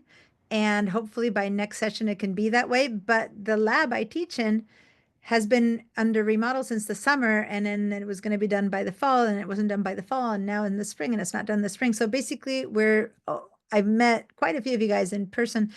The way I normally teach this class is I'm in the classroom. People who want to be in the classroom can be in the classroom with me, and I'm also on Zoom, and people who want to stay on Zoom can be on Zoom. And that's how I was managing it. But for now, we're all here, and hopefully the next time around, I'll be also in person for those of you who really like more of the hands-on thing. That said, I want to acknowledge that many of you might know or have been students of Norma Egley. Has anyone of you been with Norma before? Okay. I just wanted to say this because Norma is a beloved teacher who was even longer than me for 30 years teaching at City College, and she passed away right at the very end of last session. It was a huge shock and surprise to everyone. And there was a beautiful memorial the other day, and I just wanted to acknowledge that for those of you who didn't know her, well then, that's fine. You get to know that. But for those of you who did know, and I didn't want anyone to be surprised. And yeah, it's been very hard on us, but she was the other teacher that did all the computer classes with me. And so hopefully she's in a great space. She was very religious, and so her family is very comforted. And just wanted to let you know about that. So that's that for now. As for Mac classes, some of you have a computer operating system, another operating system, old computers, new computers, many handheld devices, none. So iPhones, iPads, smartwatches, and some are just computer.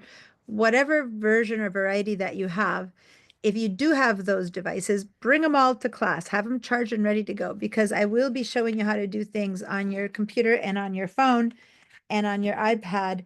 And if you don't have them, then you can hear what and why makes it worth it to have them or not, according to, you might be deciding whether it's worth it for you to have something or not.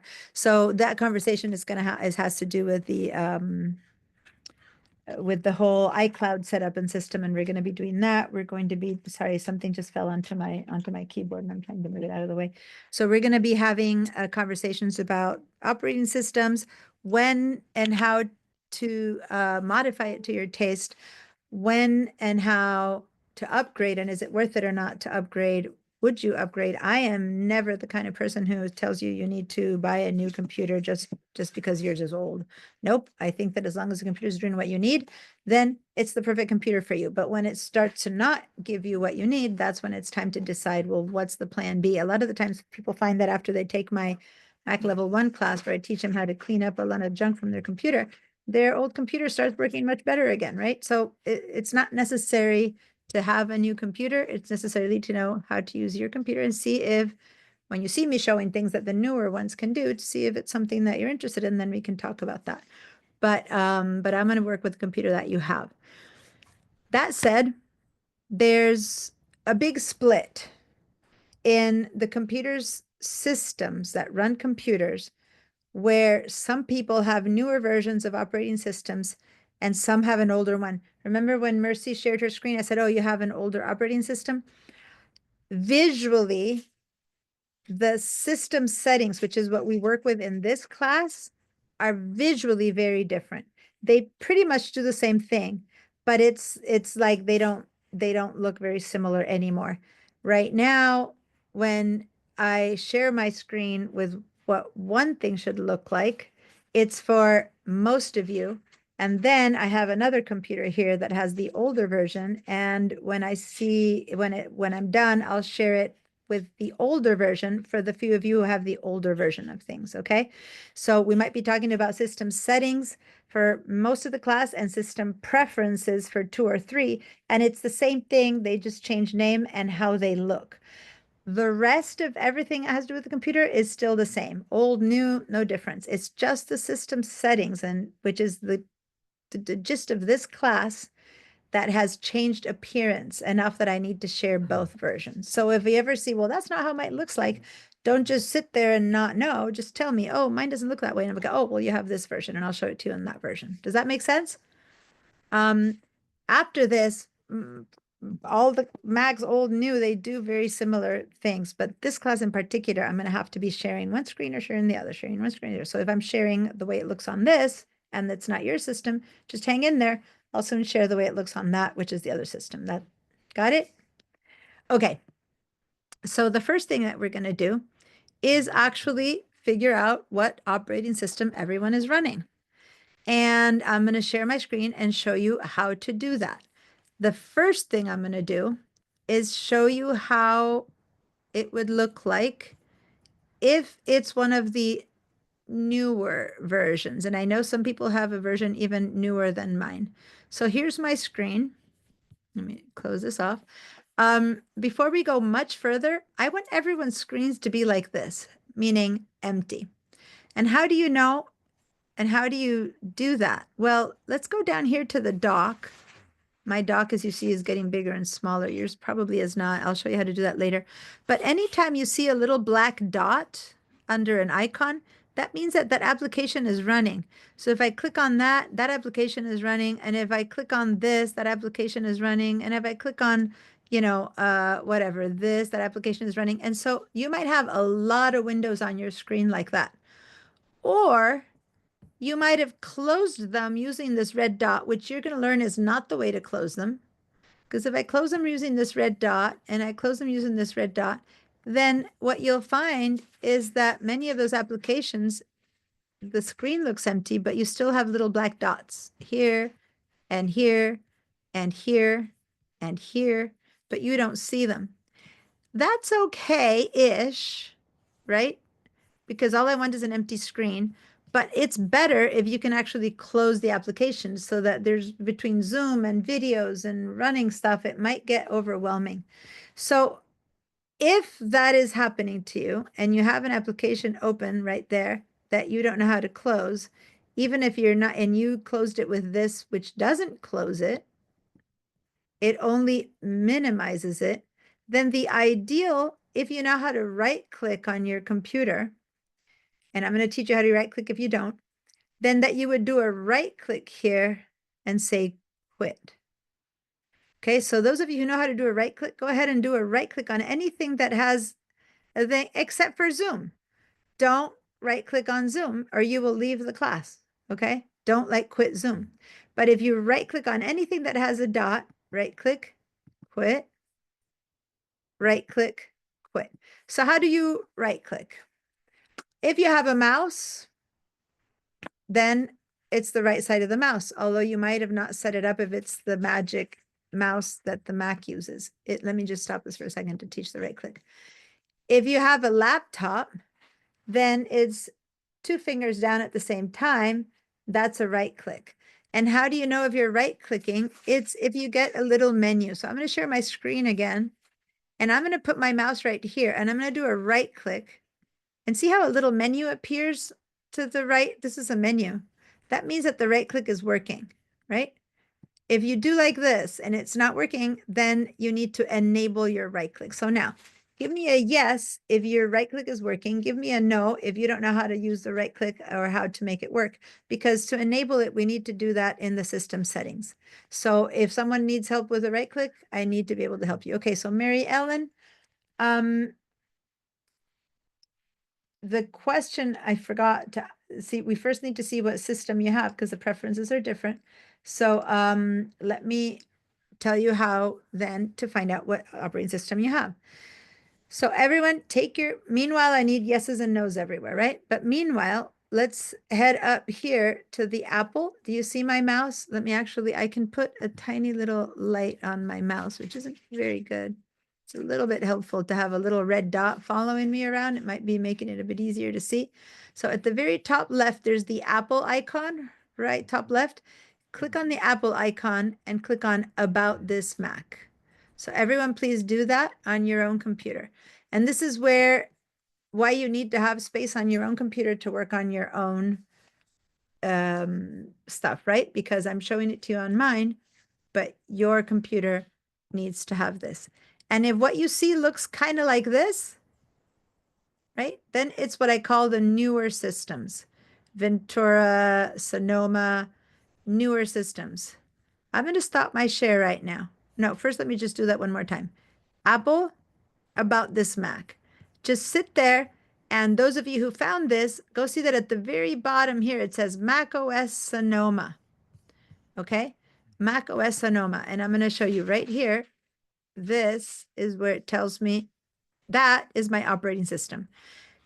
If yours looks like this and you were able to find it, then please go to the chat and write macOS Sonoma, Ventura, whatever name it says that it has. I'm now going to share with the old system, what the old system looks like. So now I'm sharing my Monterey screen. All right, so this is my older system. And when I go over here to the same arrow and click on About This Mac, then this is what shows up. And if yours shows up like this, read from here if it says macOS Monterey or Yosemite or Sequoia or whatever this thing says, okay? So you can have Ventura, Sonoma, or Sequoia. Those are the newer systems. Or you can have Monterey, there's a bunch of other names that you can have. Those are the older systems. So this is what I meant by it's the same information, but it looks quite different. Okay, good. So I need to see on the chat, I'm seeing people are saying Ventura, Sequoia, Sonoma, Sequoia, Ventura, Monterey. Okay, Mercy, you have Monterey. Sequoia. All right. I'm going to stop my share now. So I need everyone to answer that. And I'm going to clean your answers. And what is it that I'm asking you to do is this is called the OS, the operating system. And if the computer has one program that makes it run, that's it. It's like it's the thing that makes the computer run. That's what it is. I'm seeing only one person right now, Mercy, mentioning Monterey, so that's good, but not everyone has answered. So if you have a system that's Ventura, Sonoma, or Sequoia, give me a yes. If you have a system that's Monterey or any other name, then give me a no. So I'm not seeing in the chat, for example, Mary Ellen, I don't think you answered. So if anyone hasn't answered because they couldn't figure it out, this is when you need to ask for help. And if not, please go write in the chat what version of operating system you are using, your computer is using. Yes, Rodney. I can't hear you. Hold on. I still can't hear you. You need to unmute yourself on your iPad. Okay, can you hear me now? Yes, I can hear you now. Okay, and I clicked, I have Sequoia 16.3. Okay, great. I thought you had a question because 15.3, you I mean. raised your, okay. When I saw a raised hand, I thought there was a question. All right. Yeah. Yeah, you pressed the wrong button. Oh, perfect. All right. So has everyone answered? Jose, let me talk to Jose for a minute. Are you there, Jose? Okay. So you're on your iPhone, which is great. And your computer that you're next to is a PC. Will you have an iPad or an Mac or some other device or just your iPhone for this class? And Mac, I'm having a hard time. iPad and The sound is breaking up. Maybe you can write it. I'm hearing just broken up sound. Maybe you can write your answer. Okay. Well, I hope you can write your answer in the chat. Then I'm looking at the list and it looks like Tracy, what is it that yours says? I don't see your answer right now. So Tracy, what operating system do you have? Oh, there it is. Monterey, okay. And then Mercy also has Monterey, which is the one I just shared. And that's it? Okay. So Mercy and Tracy, you have the Monterey operating system. So whenever I show something, 90% of the times I'll start on the newer side to demo it. And once I'm done, I'll go and show you the same thing on the Monterey side. Okay. And for everyone else, if I'm, and especially Mercy and Tracy, when I'm showing it to you on the system that's not yours, just be patient, right? But saying I don't see the same thing doesn't necessarily help. What I would request Mercy and Tracy to do, because my brain memory is good but not perfect, to remind me every now and then. Remember that I'm on Monterey. Just say that to me, and I'm like, oh yeah, right? Because if you say I can't find this, and I'll try to show you, just remind me I'm on Monterey. I'm like, oh okay. Or the old system, whatever you want to call it, but then I'll remember the old operating system. Okay, great. Wonderful. So let me clear your answers now. And that operating system is that which runs our computers. And in this class, what we're trying to do is learn how to make our computer run. We're not learning a particular program or a particular action. Well, we are learning a particular program, which is basically the operating system. But inside of the operating system, there's also how to connect and communicate with all our handheld devices. And so a big part of it has to do with the iCloud and that the connection between your devices. And we're trying to set that up so that when we go on to the next Mac Level 1, Mac Level 2, and iLife, you'll have all that running really smoothly, because that's when it becomes important. When you're managing your files and you're learning that how to use your apps, you'll discover you can do things on your phone that you can also do on your app, you can do on your computer, and you can start writing something on your phone and continue on your computer and finish on your iPad, and it's all kind of one ecosystem. And it's okay if you don't have any of that and you just want to learn how to use your computer, and that's it. And this is where you get to turn things on and off to choose for things to work one way or the other. And that's what this class is all about, to get a handle on how to use your computer at that level. So first of all, who has a iPhone? Give me a yes. And if you don't have an iPhone, like maybe you have an Android, something else, give me a no. Or if you don't have a smartphone at all, then give me a no. So yes or no. All right, cool. Now for those one who said no, do you not have a smartphone or do you just have an Android? So Justine, I believe you have an Android, right? I believe so. Yes, but it is getting so old and broken down. I'm going to have to get a new phone. For example, my bank app got an update and my phone is now too old to support it.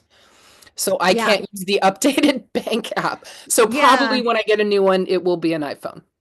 All right, well, that's good. And you don't have to, but you'll more and more as time goes by, it is better to be within the ecosystem. It just kind of works much better and it gives you actions. And again, I'm the last one to tell you spend more money or buy something newer unless, and this is Justine's example, and still stops working for you.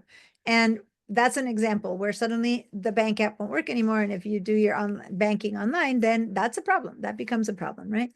Mercy, what's with you? An Android or no smartphone? I have a Samsung Android. Samsung Android. Okay, great. Julie had to leave. She was here a bit earlier, but she also has an Android.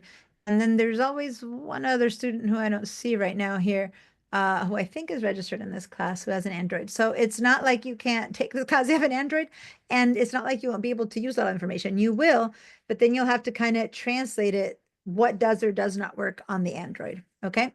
And then now let's clear your answers. And who clear your answers? Okay.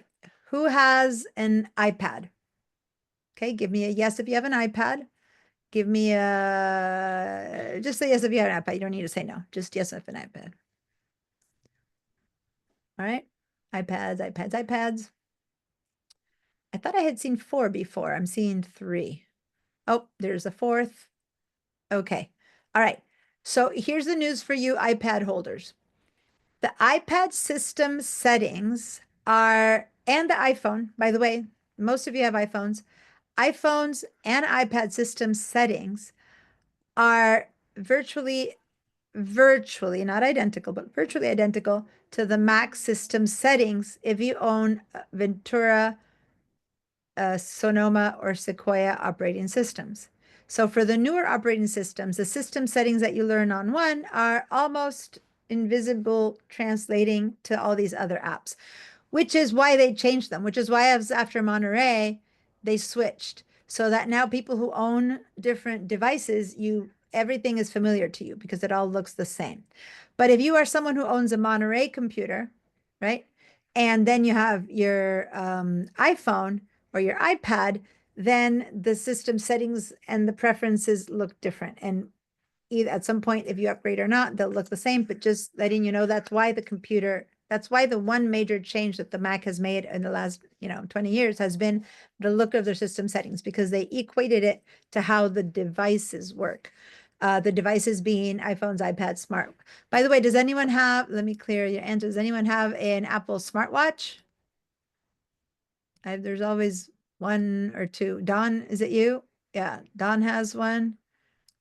Okay, there's usually 1 or 2, not that many yet. Although I know a lot of people who have them. I guess they don't take this class. Oh, Mary Ellen has one too. Okay, so there's 2 of you guys.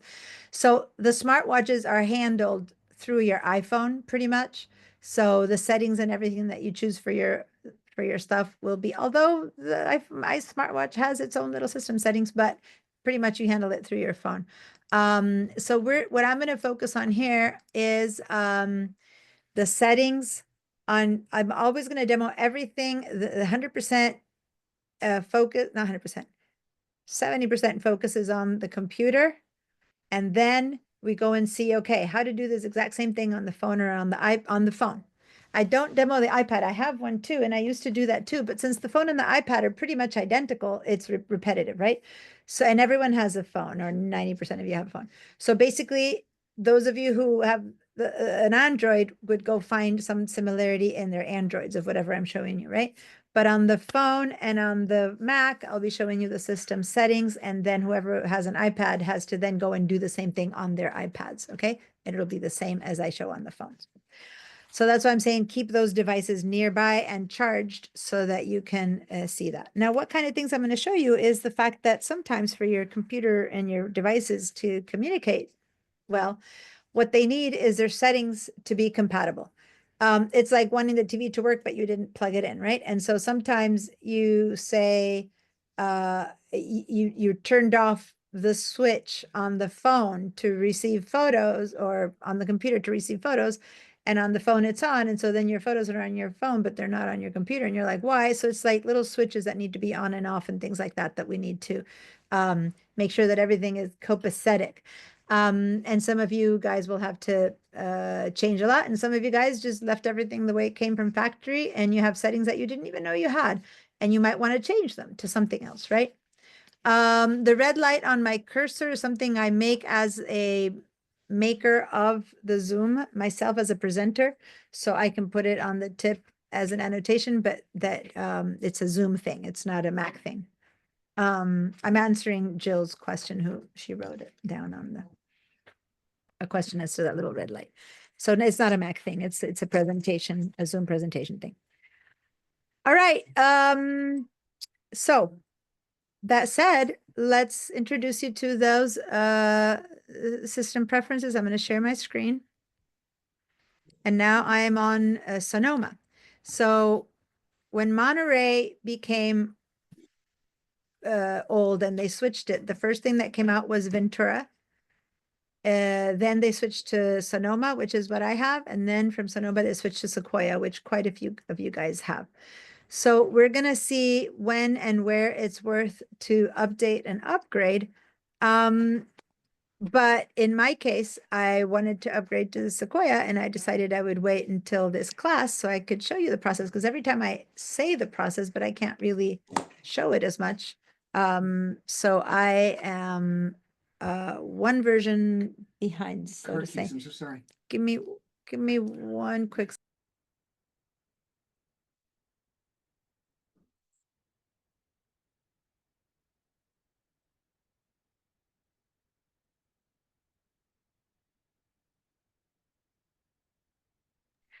Sorry about that. I lost my car keys, and we're working off of one set, and my husband was asking me for the keys that I had this morning. All right. So this is the Sonoma next to the newest version of software. And over here, it's this is how, by the way, remember how I opened this? I went to Apple About This Mac, and it tells me what my computer is, what model, MacBook Pro, 16-inch, 2021. Now, 2021, 2022, 2017, these things matter, because when someone tells you, oh, I have a MacBook Pro, can I upgrade or not? Well, it depends on what year it's from, because there's been MacBook Pros for many, many years, and some can and some can't, et cetera, et cetera. So you want to be aware of the age of your computer. Then it tells you if you have a chip, how much memory, numbers and stuff like that. And then it tells you what operating system you have. So this is kind of like the basic amount of information you need to know if something isn't working. Do I need to upgrade? Can I upgrade? And why should I upgrade, right? So it's kind of right here. This is the information that you need. Now, if you click on more info, and you click on the little thing that's more info, then what opens up is your system settings. These are the system settings. Now I'm going to close the system settings again, because I never open them this way. Just telling you what more info means I'm going to close this one again using the little red dot. I'll teach you when you can or not use the little red dot. But for right now, I'm going to close it using red dot. And I'm going to show you two other ways to open the system settings, because that's what we want to do right now. We want to open the system settings. Another way would be going to that same Apple, and right under About This Mac, there's a system settings. Boom. That opened the system settings. I'm going to close them again. And the last way is to, in your dock somewhere, unless you've taken it out, you should see this little icon that's got like gears on it.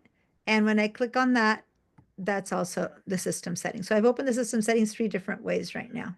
Okay, and each time when I don't want it, I close it again. So I want you guys to do that and make sure that if you got that and you're totally good with finding your system settings the 3 different ways, I'm going to stop the share and I'm going to show the Monterey people the system settings. So meanwhile, everyone practice on how to do all 3 ways of opening your system settings. Ultimately, you only need to know one way to do everything, but I'll show you all 3. And then as long as you know one, that's all you need, right? But showing you all 3, if some people prefer to do it one way or the other. So same thing, here's my Apple. If I go to About This Mac, I don't get to the system settings from here, okay? Here, I find out upside down. Before, the operating system and the other was in the bottom, and the model is right there. Here, the operating system shows up at the top, and the model of your computer is right here. So this is an iMac Retina late 2015. So we're talking 10 years old, which in the world of computers, this is, how do I explain it to you? It is beyond ancient, okay? So it's not even old anymore. 2015, yeah, 10 years old, you're really looking at the end of life for this computer. But as long as it keeps doing what I want, that's fine. Up until a couple of years ago, I was teaching with a 2012, right now. So Macs are really good. Was it that Ever Ready Bunny or whatever? They keep going. It's just when they stop doing what you need them to do and they become too slow or too whatever that it's worth thinking about it. But anyway, so it's the upside down. Here is your model of your computer, and here is the operating system. Okay. You can't get to the system settings from here, so I'm going to close it. You can do the system settings from up here, except for they're not called system settings. They're called system preferences. Okay.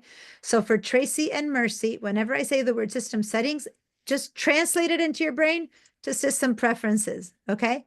Because it took me forever to learn not to say preferences. Now that I finally figured out on saying settings, it's sometimes hard to remember to say preferences, but it's the exact same thing. But look, when I open it, it looks totally different. But if you start paying attention, the words are the same. You'll see that it says general on desktop and dock, and you'll see that that's exactly what the other one says. It just looks very, very different. I'm going to close it. The other way to open it is to go down to the dock and look for the same thing, and it's system preferences, and I'll open it from there. Okay. And that's the the 2 ways you can open the system preferences on Monterey. I'm going to stop my share. Okay, so is everyone good with that? Everyone found it? No questions about opening your system settings and preferences? Okay. Yeah, I don't need much of a yes or no. I figure at this point, if there's a problem, you'd be telling me, but I beg you, if there is a problem, please tell me. Like, don't wait, don't go, oh, it's okay. And then when you're 10 steps behind, it's really hard to catch up. And then you go, the class went too fast. I didn't understand anything. I'm not going to come back. That would be the worst case scenario. My goal in life is that everyone is able to understand what I teach and that everyone follows through. So it's never a problem to ask. It's never an interruption to not know. It's good to not know. That's why you're in class. Yes, Mercy? Yes, the desktop, when I did the About This Mac, it's a Mac OS Catalina. Okay, so then it's yeah. not Monterey. So then your Right. answer would be that you're in macOS Catalina. Okay, great. Yeah, and Now that's, yeah, that's for the age- desktop. How old is your computer? Right under that, it'll say the age. Version 10.15.7. Right under that. 2018. What's that? 2018. It's a Mac Mini. It's a Mac Mini and it's a 2018. Okay, so you should at the very least be able to upgrade to Monterey. Okay. Just saying, Catalina is older than Monterey, and I'll talk about that why. So as a 2018, you should be fine. And then Mercy, your MacBook Air is 2022, and that one is on Monterey? Yes. You definitely need to move that one up because there's lots of ups and downs. I'll be like, no, you should stay there. Your computer will mess up. But if you have a MacBook Air M2 chip 2022, you need to be in Sequoia, which is the newest version. It can Okay. totally handle it, and it makes no sense in this case to not be there. So I'll explain a little bit now about operating systems. I haven't shown you yet. I will show you soon how to get to the class handouts. There's a place online where we get to the class handouts, but I don't want to bore all the people who've taken this class before and know how to get to them. So I'm going to do it a little bit later when I can let those people go. But I do want to show you, hold on, I am looking for something here that I'm going to share, but I need to first open it. Here we go. Let me share this screen.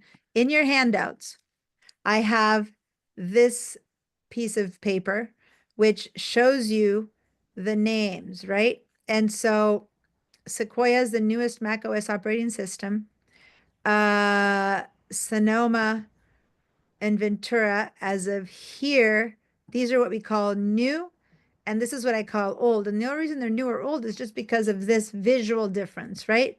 But your Catalina is an operating system from 2015, even though your computer was purchased in 2022, when who knows how long it was in the factory. And so the older system that's in it, you're basically working off of, what 5 years old version operating system. And sometimes computers can't be upgraded more.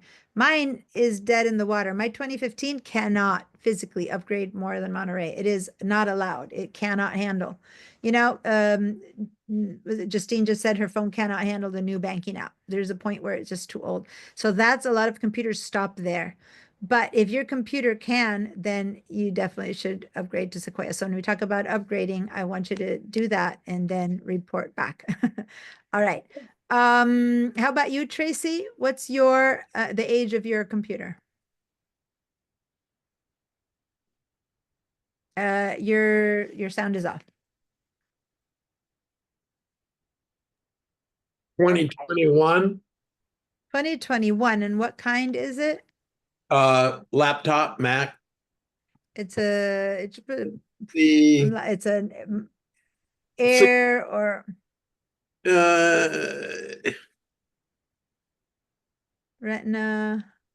I don't know. They called it the Beast because it was so big, but it's a 16-inch 2021. Okay, 2021. You're probably able then, I mean, I am not probably, you are for sure able to move up to Sequoia as well. And I'm just saying that you'll start because there are things that, like if you have a computer that can't handle it, I would never tell you to move beyond Monterey. But if you guys have a 2021 and 22 computers, you should be in Sequoia, which will make your life easier when you're connecting to your iPhones and to all your other devices. Although Mercy, you said you had an Android, right? So still, it'll accept all the newer versions of things and whatnot. So it's easier. All right, good. So there you go. I'll tell you later how to get to the handouts. All of that right now isn't necessarily what you need to know, but I wanted to clarify that when I talk about upgrades and your updating, we should talk about that. Now, for the rest of you guys who are in Ventura, Sonoma, or Sequoia, same as before, depending on the age of your computer, but if your computer's anywhere, say 2020 and newer, you should probably you should be in Sonoma at the very least, or Sequoia, okay? Anything older than that, you need to start questioning speed and timing and how's it working and stuff like that to see if it's worth upgrading.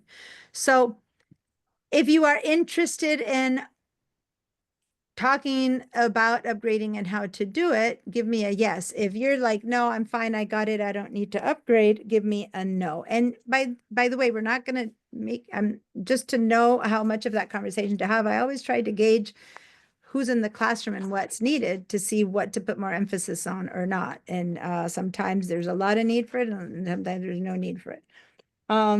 So just to have an idea. Let me open my tea here. All right, and remember that when I say give me a yes or a no, I hope to get the answers from everyone.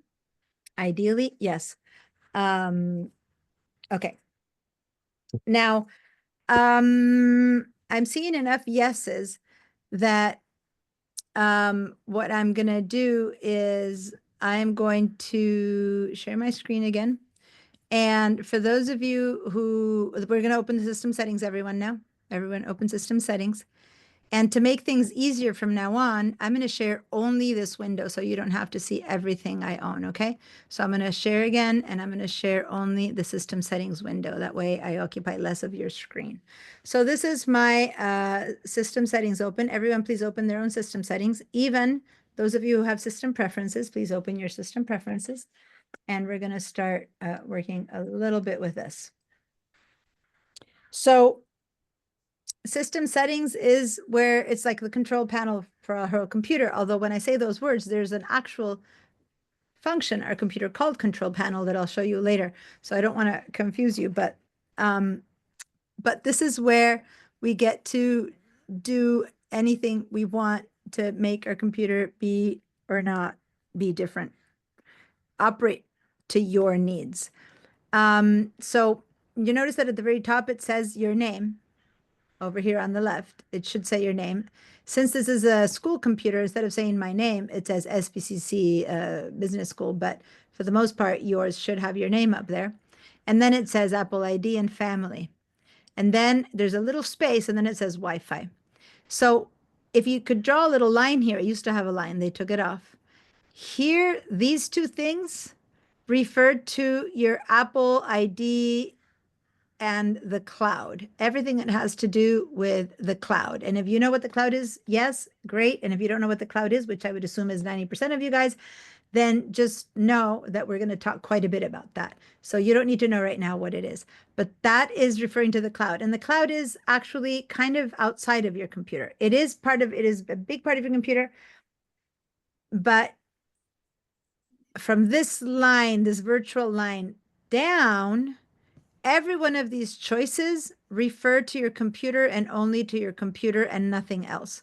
So if you're dealing with things that have to do with your phone and your iPhone and your iPad and your smartwatch, you'll be dealing with stuff up there. Anything that has to do with this piece of machinery that's in front of you gets dealt with from here down. Does that make sense? This is your computer. Or your house, like what Wi-Fi do you have and stuff like that. This is, this computer connected to that Wi-Fi, not your phone connected to the Wi-Fi. So this is all about your computer. Now, let's head over to the word general. And for those of you who are in Monterey, that top bar at the top that says your name, Apple ID, family sharing, and then there's a line. And then the second bar down on the far left, you see the general, okay? So that should be the same for Mercy and for Tracy. You see a word general. But surprisingly enough, the general of both of these is quite a bit different, okay? So many other choices are very similar, but the general for this one, or the general for Monterey, show you different things. So I'm going to focus first on the general that's over here. And it's got so many subsections that this general is really general. But the very topmost one up there where it says about, I'm going to click on about. This one gives you a bit more information than before, but it's again about this Mac. So it's like, again, MacBook Pro, 16, 20 inch, it's kind of the same information we've had before in one tiny little message, only it keeps going. Whether you have Apple Care, serial number, operating system, what kind of display, what kind of storage, there's a lot of stuff in here. So we're going to talk more later about storage settings and everything. But this is just information about, it's like an extended version. If everybody says, what computer do you have? This is it. If you ever worried that it breaks and you need to report it or say anything, this would be a good kind of thing to take a screenshot of, to know, especially, for example, with all these fires going around. If you ever want to replace it or something, you might want to have a screenshot of this in your phone to be able to explain what kind of computer you had and stuff like that. Anyway, now, since general had so many choices, we're going to walk out of here by clicking on this little arrow right there. And here we have a bunch of other stuff. And I'm going to run through a couple of these. We can't run through everything over the next, 3 months when you take Mac level 1, level 2, level 3. We keep coming back to different ones of these. Right now, we're going to talk mainly about other settings, but in the general, we're also going to go, this is where you do the software update that I was just talking about. So when you go to the software updates, if you're updated to the max, it'll say you're fully updated or something like that, like you have nothing left to do. But if you still have any update available, it'll say something like mine is ready to move up to update to macOS Sequoia, and it says update now. Please don't ever click on update now until we're not in class. But if there is an update available and you are willing to do it, wait until after class. And first, the application has to download, and then it'll start install. So the process might take 20 minutes minimum, and then it might take, depending on your computer, how fast it is, it might take longer than that. So what does it take to update? It takes pressing the button, first of all, and knowing your computer's password. And when your computer restarts, it'll ask you to put in your password again. And the password would be that one that you put in the morning when you open it up. So as long as you know that, and then it'll ask you again whether it should connect to the Wi-Fi. And if you know your password's Wi-Fi, your computer might have forgotten it when you do an update, or you might need to pass it in again. So just knowing those things, and your Apple ID password. So we're going to talk again about how do you know your Apple ID password? How do you know your computer password and your Wi-Fi password? That's a bit. So as long as you know those 3 things, you can click on update now, and the computer will take care of everything. It'll just stop now and then to ask you about your passwords. Okay. And then it'll be ready to go. Yes, Denise.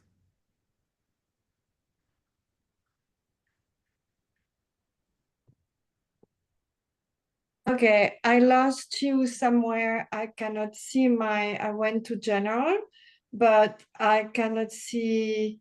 Okay. So Oh. in general, under about, there's okay, software and update About. right there. Oh, Go back yeah, to about. software update, but oh, I see. to Okay, update. I It got might not look like this. It might say that it's fully updated and that you don't need to do anything else. It depends, right? But that's where Oh, you'll find okay. it, right? If Okay, you it can, just okay. So it just say it's up to date. Is that it's up to correct? date. Yeah, that's what it says. It's up to date. So period. That means you're good. Okay. Okay. Mine, on the other hand, does say update now, and I'm not going to update it today, but I will update it for the next class or the following, depending on how much need there is for me to hang in here for one more time. And after that, I will update to Sequoia. But I'm just warning you what you will need in order to do it. Okay. All right, Okay. cool. Judith, I can't hear you. You're muted. It says update tonight. I can press that and it will happen tonight. Yeah, you can choose to have it do it tonight. If it does it tonight, then depending on what time tonight is for your computer, and there's a place where you could have chosen that, then you might, when you open it up tomorrow morning, you'll have to put in all the passwords, or you can say no, update now after class, and then just keep an eye on it and come and answer, and then you'll have it ready tonight. So it can be tonight or not. It's up to you. But if you say update tonight, then it'll be ready In the morning. about half an hour later. Really, all it takes is half an hour, but some people are like, just let it go. Now, there's something that's important here that we're going to talk about later is, but it's not here, which is whether you wanted to do it automatically or not. And I don't recommend automatic updates. And so we'll talk about that, but not yet. Okay, I'm going to stop for a second, and I'm going to share on the other system settings how you do the same thing. So when I told everyone that this looked different, this is the top part that deals with the cloud and is separate from your computer. And then from this line down, this is all about your computer. And here's the general that I told people to click on before. And it turns out that the general in this system has nothing to do with updating. So this general doesn't work for updating. So where do you update your computer in this situation is down here under software update. Okay, so for Tracy and Mercy, this here that says software update, when you click on that, it'll say your Mac is up to date, Monterey. What do you mean Monterey up to date? Because I told you this computer's too old to go any further. So that's what it's telling me. That's the newest I'll ever get. But if yours says your Mac can be updated, this is where it'll give you the option to upgrade to Sequoia. Okay. You don't have to. I recommend it given the age of your two computers, but you don't have to. I'm not going to, I never tell anyone this is what you have to do. I'm just telling you what I recommend based on what I know of your system. All right, cool. So there we go. That's where you do the system update if you would want to on the older version. If you do that and next class we meet, you have it done, let me know so that I'll be aware to not keep showing the other system just whenever it happens. But if not, if you prefer to stay where you are, 100% fine, always showing the second system. I can never upgrade beyond that, so I always have it, you know what I mean? When I teach at school, I don't have an older version actually. So at school, I can't keep showing the other version, but as long as I'm on Zoom here, I can keep showing the older version. All right, yes, Mercy? Yes, is that the only operating system that I can go to? It says upgrade Yeah. to Sequoia, so it's either Yeah. for the one that I have, but you can't ladder up. Great question. And no, yeah, I love the word ladder up. You have to jump. Okay. Which is why I recommend when people who are in Ventura right now who never moved to Sonoma, now you can't move to Sonoma, you have to move all the way to Sequoia. So I always recommend that when a system comes up to wait 3 months or so to make sure that all the glitches have been taken care of, the system, everything that's been making people crash gets fixed. And 3 months into it, if you hear good reports, it's time to move up. Because by the time the new one comes out, then you have to move up too, right? And so it's when you move up sequentially, you don't even notice the difference. By the time you move up a ton, you're like, oh, you know, this is slightly different. And so it's much easier to slowly get accustomed to 3 changes than to 15 changes, right? So yeah, but they don't let you do, yeah, incremental changes. I like that laddering up. Good question. All right. Cool. So that's just showing you where to do it. My recommendation is that if you want a lot more information about that, many times I take questions during break. I'm a bit better at taking my breaks now. I used to not take breaks, but I've been told and reminded again and again that breaks are good. But what I do many times is I stay behind at the end to answer other questions above and beyond whatever is being taught. I do request though, some people take that literally, and next thing you know, 45 minutes later, they're still asking stuff. So be respectful for my time and ask me some things, but I can't spend, hours every single day, but I do consistently spend hours after class. Do your best to ask, but not to take advantage of me because I'm too nice to say no. All right.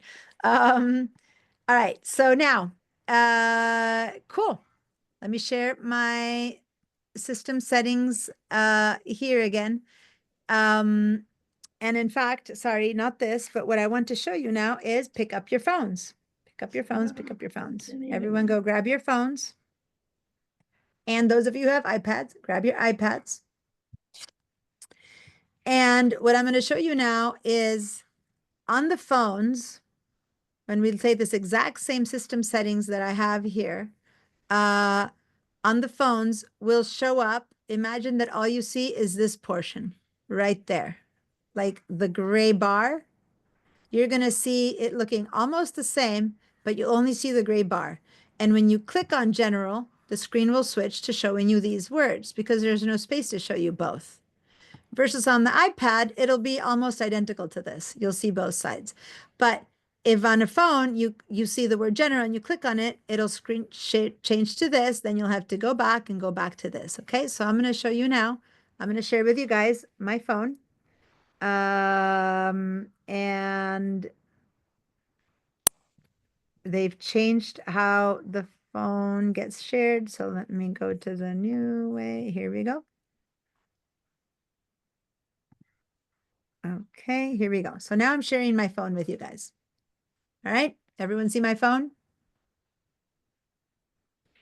Yes. So notice that somewhere in the middle of my screen, I see settings. But now this is different because with all the way you use your phone, you might have gotten rid of it, got to move. You can't get rid of it. It's not something you can delete, but you might have moved it around. You might have it, you might not have it. If you have it, go ahead and click on it. If you don't have it, then see how there's a little search bar down here?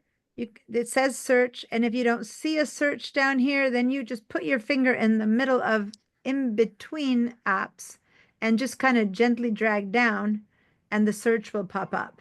So everyone should see the search. If you don't see the settings, then start right, SET, and then there it is. The settings will pop up. So if it's somewhere hidden in your computer and you don't phone, you don't know where to find it, that's the way to find it. And once you click on the word settings, here we go. If you look at your computer and you look at this, you'll see what I meant. It's basically the same thing as what we had on the left side of our settings in our computer, isn't it? Yes. Here you have a few different things. Airplane mode. Why? Because the phone is taken on airplanes versus, and it has a cellular because it's a phone. But other than that, it's very similar. General accessibility. When you start pulling down, you'll see that 90% of these are the same as what's on the computer. Okay. So let's go to the general, since that's where we went on our computer. Let's click on general. And here we go. It switched, and now it says about, software update, storage, about. That's where we went and found out about our computer. So if I go to about here, we now find out about our phone. This is all the model, serial number, and all the stuff about the phone. When you want to go back, you go back, and then here's the software update. Does my phone need a software update? Let me see. Oh, well, look at that. It looks like I can update or update tonight. Okay, which is the one that I think one of you guys mentioned. Julie, someone mentioned update tonight on their computer. Same thing here. You can update now or tonight. Don't update now. But if you're all done, it'll say, what's the wording? You're updated or something like that. Okay, so you can come here and update your phone if you want to later. And then I'm going to go up here to the top and back out, and I'm back into my general one. All right, give me a yes if you found your settings on your phone, and if everything is good, then give me a yes. If you didn't find your settings on your phone, if you need help, if you have questions, give me a no or raise your hand. All right, so I want yeses everywhere, no's everywhere, or raised hands.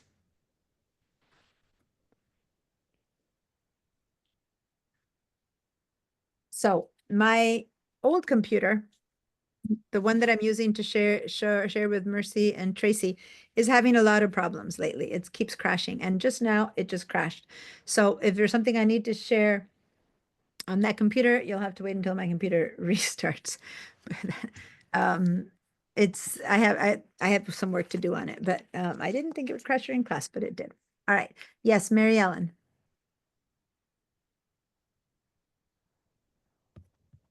On my MacBook Pro, I don't have family. Okay, that's interesting because it's usually there as an option, unless you. Bye, Justine. Thanks. See you next Wednesday. All right. Mary Ellen, could you share your screen? So this is an example of where something doesn't make sense to me. So I just want to take a quick look. So can we put in practice the on your computer, right? Or on your phone? Did you say you don't see it? On my computer. On computer. Okay. So can you do the share? Go find the green button on your screen. And perfect. See, there you go. And it does say Apple ID. Oh, iCloud isn't syncing. Okay, so you have some issue with your iCloud data. That's why you're not seeing it. At this point, all I'm going to say is that if you know your Apple ID's password, then click on resume data sync and it'll ask you for your password, and that might resolve it. And if that doesn't work, when we talk about how to figure out passwords and stuff, that's what you'll need to do. Okay. But yeah, your iCloud, your family portion is connected to the Apple ID, and your Apple ID isn't working right now, isn't syncing to your computer. So click on that button and tell me what it says and all that. I stopped your share right now, and while you do that, we're going to keep going.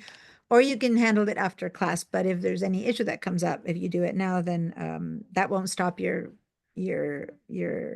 class. So that's good. All right, so that's how I'm going to show you the similarities between the computer and the phone. I'll teach you everything deeply on the computer, and then I'll just show you. This is where you see that on the phone.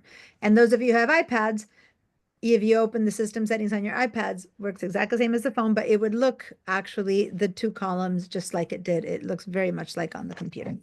Okay. All right. So now, Denise, you don't have the family either, and you're I don't either. you don't either. Okay. So I'm wondering, I do have a family set up. Maybe if you don't have it chosen or set up, you might not have the choice at all. When we get into the iCloud, which we will, because this is an iCloud situation, I'll explain to you in like one little mini explanation, which is we all have space in the cloud, which we'll learn much more about. And you can share that space with family members. So I have mine shared with my family members, which is why I have the family there. I'm wondering now, since that's 3 of you say you don't have it, others who might not have their space shared might be seeing it. So I'm curious why it does or doesn't show up on some of you guys. But let's wait and see until we work on the cloud to get to that question, okay? But remind me when we work inside the cloud and you see my family there, remind me again, but it might not be until a day or 2 that we get there. All right. Let me share my screen again, not my screen again, but my system settings again. And then over here on the left side, there are certain settings at the very beginning. I asked people who knows how to do a right click or not. And it's not that I forgot. It's just that I needed to teach you a bit more about the system settings before I could tell you how to make sure that you have the right click enabled. So in this case, everyone go all the way to the very, very bottom of this grayer, I guess, box. And at the very bottom, you'll see that if you have a trackpad, it'll say trackpad. If you have a mouse, it'll say mouse. This computer only has a trackpad, so I'm going to click on the word trackpad. And then the word you're looking for is over here. Let me again put the little light on my mouse. Here we go. You can see it better. You're looking at secondary click. You need to make sure that over here it says click or tap with 2 fingers. It could be that it says off. Secondary click off. That way, that means it's not working. If it says off, you have to choose and click or tap with 2 fingers, the first choice. Okay. Then that will mean that you have enabled your right click. And then you'll be able to do a right click. And now it's a matter of technically knowing how to do it. But I just need everyone to confirm that they can do the secondary click. Now, if you have a mouse, and my mouse is connected to the computer that's crashing, so I don't have it here. It's a little bit different. It's on the second page. Let me stop my share. And I have to, since clean your answers from before. Has everyone, let me just share my entire screen now. To test and see if your right click works, put 2 fingers at the same time, not tap, tap or something, but just gentle 2 fingers down and click. And if you see a menu come up, that is your right click. And then you can go to, originally we used that in order to close stuff. So we can go to the system settings, right click and quit. Okay. So I can go over here to my Safari app that is showing as on because it has a little dot. 2 clicks down and quit. Those of you who have a magic mouse, which is this guy, if you have a regular any old PC mouse, which right now I don't see where it's hiding, they tend to have a line and there's 2 buttons and one is the right and one is the left and it's pretty obvious. But if you have a magic mouse, Julie just lifted hers up, there's an imaginary line here that you need to know that there's a right and left, but it will only work as a single click until you enable it by saying secondary click, right click. So then you just do right click, left click, clicking on that side of it. Okay. So if everyone has been able to do a right click, give me a yes. If you haven't been able to do a right click and you need some help with that, give me a no. We're going to be using the right click for so much stuff that I really need to make sure that everyone knows how to use it. It's basically a shortcut to many things. And yeah, it's not intuitive on the laptop trackpad. how to do it.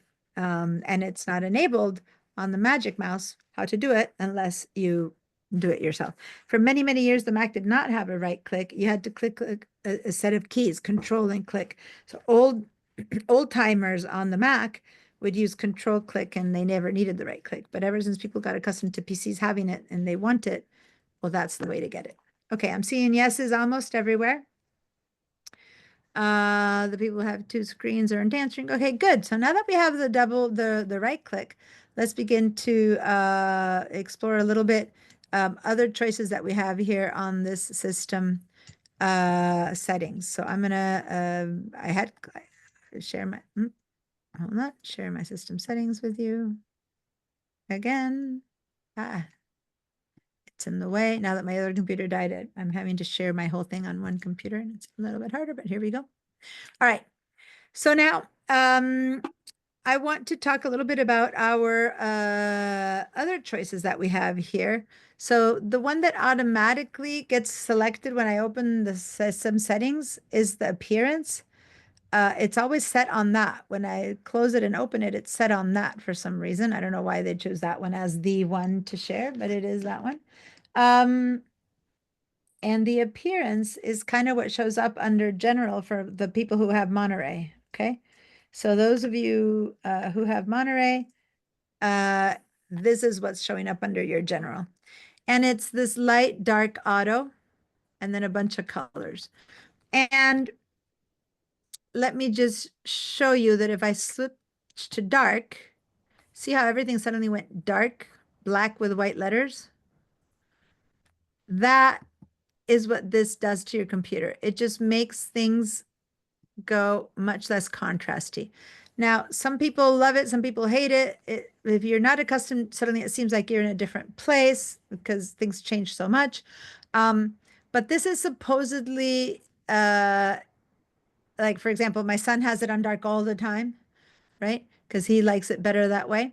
It's much better for your sight if you're having problems sleeping and all that light that's getting into your screen. This is a better setting for being able to have less of an effect on your basically, yeah, on your sleeping, right? And so there's a third choice, which is auto, which is really where I have mine set at. And the moment I click on auto, it went white again, but that's because it's still daylight outside. But when you have it on auto, then your computer knows what part of the world you're living in and what time it goes dark. And when outside it gets dark, your computer will switch to dark mode, preparing you for a good night's sleep. Does that make sense? Now, that sounds wonderful, but if you've never seen the dark mode and you turn on your computer at 7 p.m. and you go, what happened to my computer? Because suddenly it looks so different, right? Because everything will look like that, very different. So just become accustomed to it, practice, play it put it on auto. And if you love it and it helps you, yay. If you can't get accustomed to it, then keep testing it until you're more comfortable with your computer and then come and move it to auto. And then you'll have the best of both worlds, which is kind of how I have it set up for my computer. But the default setting is always light. Okay. I wouldn't bother changing any other of these things, but some people really like pink, for example. And then look, the highlights that used to be blue now appeared as pink. Or you like green, and so the highlights appear as green. Fine, choose whatever color you want. The default ones, the ones that the computer is accustomed to coming from, are this choice, the multicolor one, and it by default it shows up as blue. So if someone ever says, well, I don't know, mine is yellow, not pink, it's because you have made a different accent color choice here. Does that make sense? I'm going to leave mine at default, which is this one. But yeah, feel free to make this look prettier or not, according to your choice. Now, side by icon size, right now I have it set up at large. You could have it at small. Look at how tiny that went. Medium or large. I switched to large since I'm teaching, but then that means I need to scroll up and down, and some people are accustomed to seeing it all and they didn't know, because if you go to small, that's it. You know, it's all appears there. So that's what this is. It's just choices. Okay. So I'm not going to keep moving around. These choices are all pretty self-explanatory. I just wanted to show you that one mainly because I find that sleep is pretty important to a lot of people. So you might want to consider that one. And just to let you know that if it's, 5 or 6 p.m. and suddenly everything goes dark, and you can't get accustomed to it and it's uncomfortable, then just come over here to appearance and switch back. All right. Any question? Hold on. I don't have my. Showing scroll bars always? Yeah, the scroll bars, I don't have always. Let me just show you. If I click on always, then see this thing? It's a scroll bar. You have to click and drag up and down, right? I don't have them ever on. I have it automatically based on mouse or trackpad, because the way I do it is, if you have a track, right now I'm working on a trackpad. If I put my mouse in this area, all I need to do now is switch to 2 fingers and go up or down, and that activates the scroll bar. Okay. So 2 fingers up and down. 1 moves my mouse. 2 activates the scroll bar. So I just do that. But if that is not comfortable to you and you don't, it's not something that works, then you can go ahead and have always on, and then you will always have scroll bars. Now, let me just say that this isn't just for the settings. This changes your entire computer to these choices, okay? So I'm going to go ahead and click on automatically based for a second and say that if you have a mouse, scrolling is just 1 finger up and down. Okay. If it's the trackpad, it's 2 fingers up and down for scrolling. On a mouse, Magic Mouse, it's 1 finger up and down. Okay. Let me go back to my computer, by the way, because my computer restarted already, and I'm going to reconnect because it's much easier to handle the class on my second computer. But on that second computer is where I have my mouse, and that's why I want to be able to show you how to set up the mouse. There we go. Okay, let myself in. All right, so now I'm going to stop this share, and I'm going to share with you guys on this computer. Now, not so much because of how different the system settings are, but over here I have my mouse, and this is the same. If my mouse was on the other computer, I would see the word mouse on the other computer. When you click on the mouse, that's the place where it says secondary click, okay? And you have to have it be click on the right side. So it just shows you in this little video to click on the right side for the secondary click. Sorry, which is your mouse right there, okay? So to go back, you can click on this little button here that that's what we call the waffle icon, and it takes you back to the original choices. So here's what it would look like for a trackpad, and there's a secondary click, and here's what it would look like for a mouse, and you make choices right there, and you go back to the general one. All right, and then the scroll bars have to do with, for example, I'm going to bring this window in here, and if I have a ton of stuff here on this that I need to go up and down, and we're going to practice it now, then on a mouse, I'm just moving 1 finger up and down right now to move it, versus if I had the trackpad, I have to move 2 fingers up and down, and it does exactly the same thing. But notice that when I'm moving, the scroll bar appears. See that? And when I'm not moving, it disappears. See how there's no scroll bar there now? Versus if I activate it by moving it, the scroll bar appears, and then I can grab it. So that's just a preference that some people really like to use the scroll bar all the time, and others prefer to just use it whenever they want it or need it instead of all the time. All right, I'm going to stop that share. I'm going to do my entire screen now. Here we go. So now let's talk a little bit about the dock. The dock here is where we're going to see shortcuts. These are really shortcuts to the applications that we use the most. And whatever you have on your dock is whatever your computer came with, unless you've modified it. And yes, we can modify it. If you don't use half of what's there, why have it there, right? So we're going to learn how to modify your dock, add things, take away things, make it more useful to you. But right now, the main thing we're going to do with our dock is control it here from the hold on, my computer went. Control it from this area. So notice that there's the desktop and dock choice. So we went to general, we went to appearance, and now we're going to go to desktop and dock. And in the desktop and dock, we have a possibility of making our dock much smaller or much larger. So as large as it can be, or really tiny. Ah, that's so tiny, but hey, if some people like it tiny, that's what you would move, right? And for people who are in Monterey, you have the desktop and screensaver and then dock and menu bar. So it's a little bit different. So click on the dock and menu bar and the choices are very similar to this. Then we have, once you chose the size you want it to be, then we have this thing called magnification. So I can have it off, which is the default for most settings, which means that the dock is just kind of the dock. But if you have it on magnification like I had, I'm going to move it to large, really big. Then when you hover over it, the pieces that you hover over get big. See that? So that if I make it to be a small magnification, then the things will not get very big like that. And it'll just get a little bit bigger, very little bit bigger, and so on and so forth until it gets a little bit bigger. Now, if you can magnify it really large and you have a tiny small dock, then it kind of works if you do like this and they get bigger as you move around. Does that make sense? I think that for me, the best size is about, a little bit almost side to side.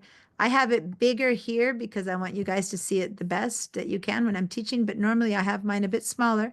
And then I have a little bit of magnification, enough to emphasize which one I'm going to be using when I'm teaching. And that's what I do with that. Okay. So find your settings that you like. And then I wanted to say that I don't change these at all, but some people like their dock to be on the left side of their screen right there. And every time when people share their screen, I'll see some people who have it there. This might interrupt with a new system that the computers have it's not the best solution. It's not that it's forbidden. And if you've been accustomed to that all your life, go for it.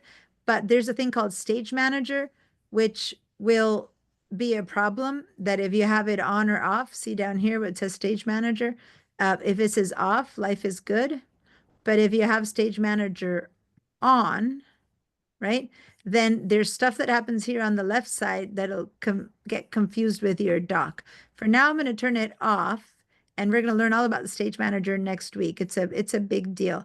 But I don't have time today to show you that, and because what we're going to be doing today, in a minute, I'm going to send everyone who knows how to get to the class handouts and files and recordings. I'm going to send you off home, and I'm going to stay with everyone else and use the last 10 minutes or so, whatever's left of class. Yeah, 10 minutes to show you that.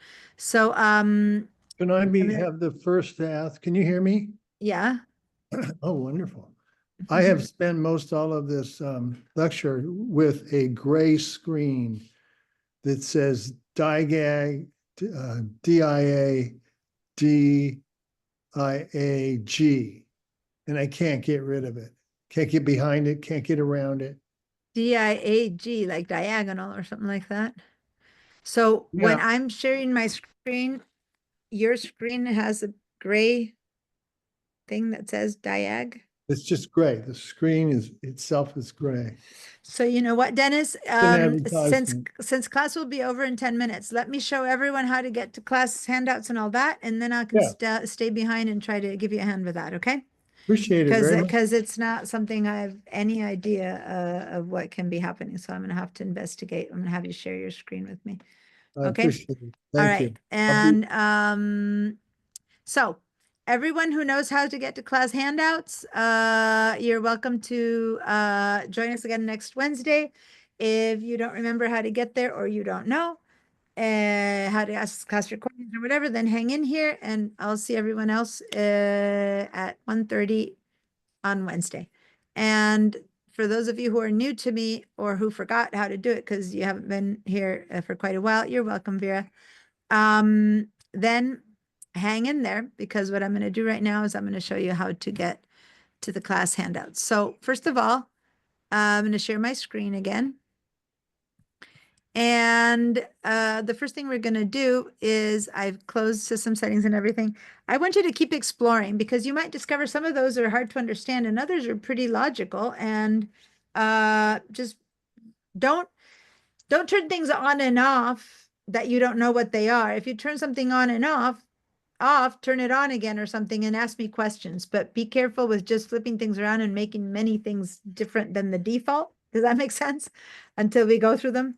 Bye, Lee. I'm not leaving yet, but I may be in Oh. Working Film Fest next week. And in all the times I've taken your classes, and you know I've taken them all 5 times, I've never remember you mentioning Stage Manager. And I just found mine on, and I don't know why it's on because I mean I live alone. Nobody's working on this computer but me. Because I know, because when you update it, it's the default setting. The Stage Manager is new. You've taken my classes many times, but the Stage Manager appeared in Sonoma. It's not something that it's new, and it's something that they created for the iPad. On the iPad, people wanted to be able to see more than one thing at a time, and they couldn't, and so they created this thing called Stage Manager. When they perfected it a little bit more, they put it on the computer, so it's new to the computer. Should I turn Okay. mine off? On or off, we're going to talk about it as a group. So then you'll choose if you ever want it on or off. But for Okay, now, if it's been on and it hasn't bugged you, then keep it on. What's the one worst thing about it? Because I may not be here next week. On Wednesday, I'm not going to talk about it on Wednesday yet. It's not good or bad. It's just a way of flipping through open apps. And for many people, it's indispensable, and for other people, they don't want it. It depends. It's it's flipping through open apps. That's what it does. Okay. Thank you. If you have a lot of open apps and you don't know how to handle them, then you can kind of I flip don't have through a them. lot, hardly any apps open. Yeah, there you go. Then I don't need it. For now, no, and turn it off. Yep. Okay, thank you. The fact that you've had it on and it hasn't been an issue, it's because you don't have many open apps. So that kind of means that it's easy. All right, so everyone, let's open a browser. Now, this is a Mac class, so I will open Safari, but you might be accustomed to opening Chrome or Firefox and another one. You're welcome to do that. Just so you know, I will always be teaching you how to use the Mac app. Let me stop. By the way, it's 4:30. We have 15 minutes left, not 10, like I said before. That was my alarm reminding me. Because we have we're gonna head over to the 1 second. I need to, unfortunately, when I am showing this to you this way, I can't change your answers. Let me stop so I can change your answers. Give me a second. I'm going to clear your answers. Okay. And now I'm going to share my screen again. My other computer, which is once again crashing. It opened just enough for me to show you the mouse and then it crashed again. I'm back to one screen. So I'm going to always show things on Safari. When we get to the point of having to learn Safari, you can choose or not to learn it. But my 2-minute spiel on Chrome, which is the Google company's internet browser, is that it's tremendously invasive of your privacy. If you have any privacy concerns or not, you should switch to either Safari or Firefox. For Firefox, you need to download if you want it. Safari comes with a Mac. Anyway, just during class, just to at least try it out, if you've never used it, I recommend using Safari. But otherwise, it doesn't matter. Right now, I don't want to teach you how to use Safari or Chrome. I just want you to open a browser. So let's click on a browser, any browser. And we're going to head over to City College website. And in order to bypass the first City College website, you could write the following. You could write my.sbcc.edu,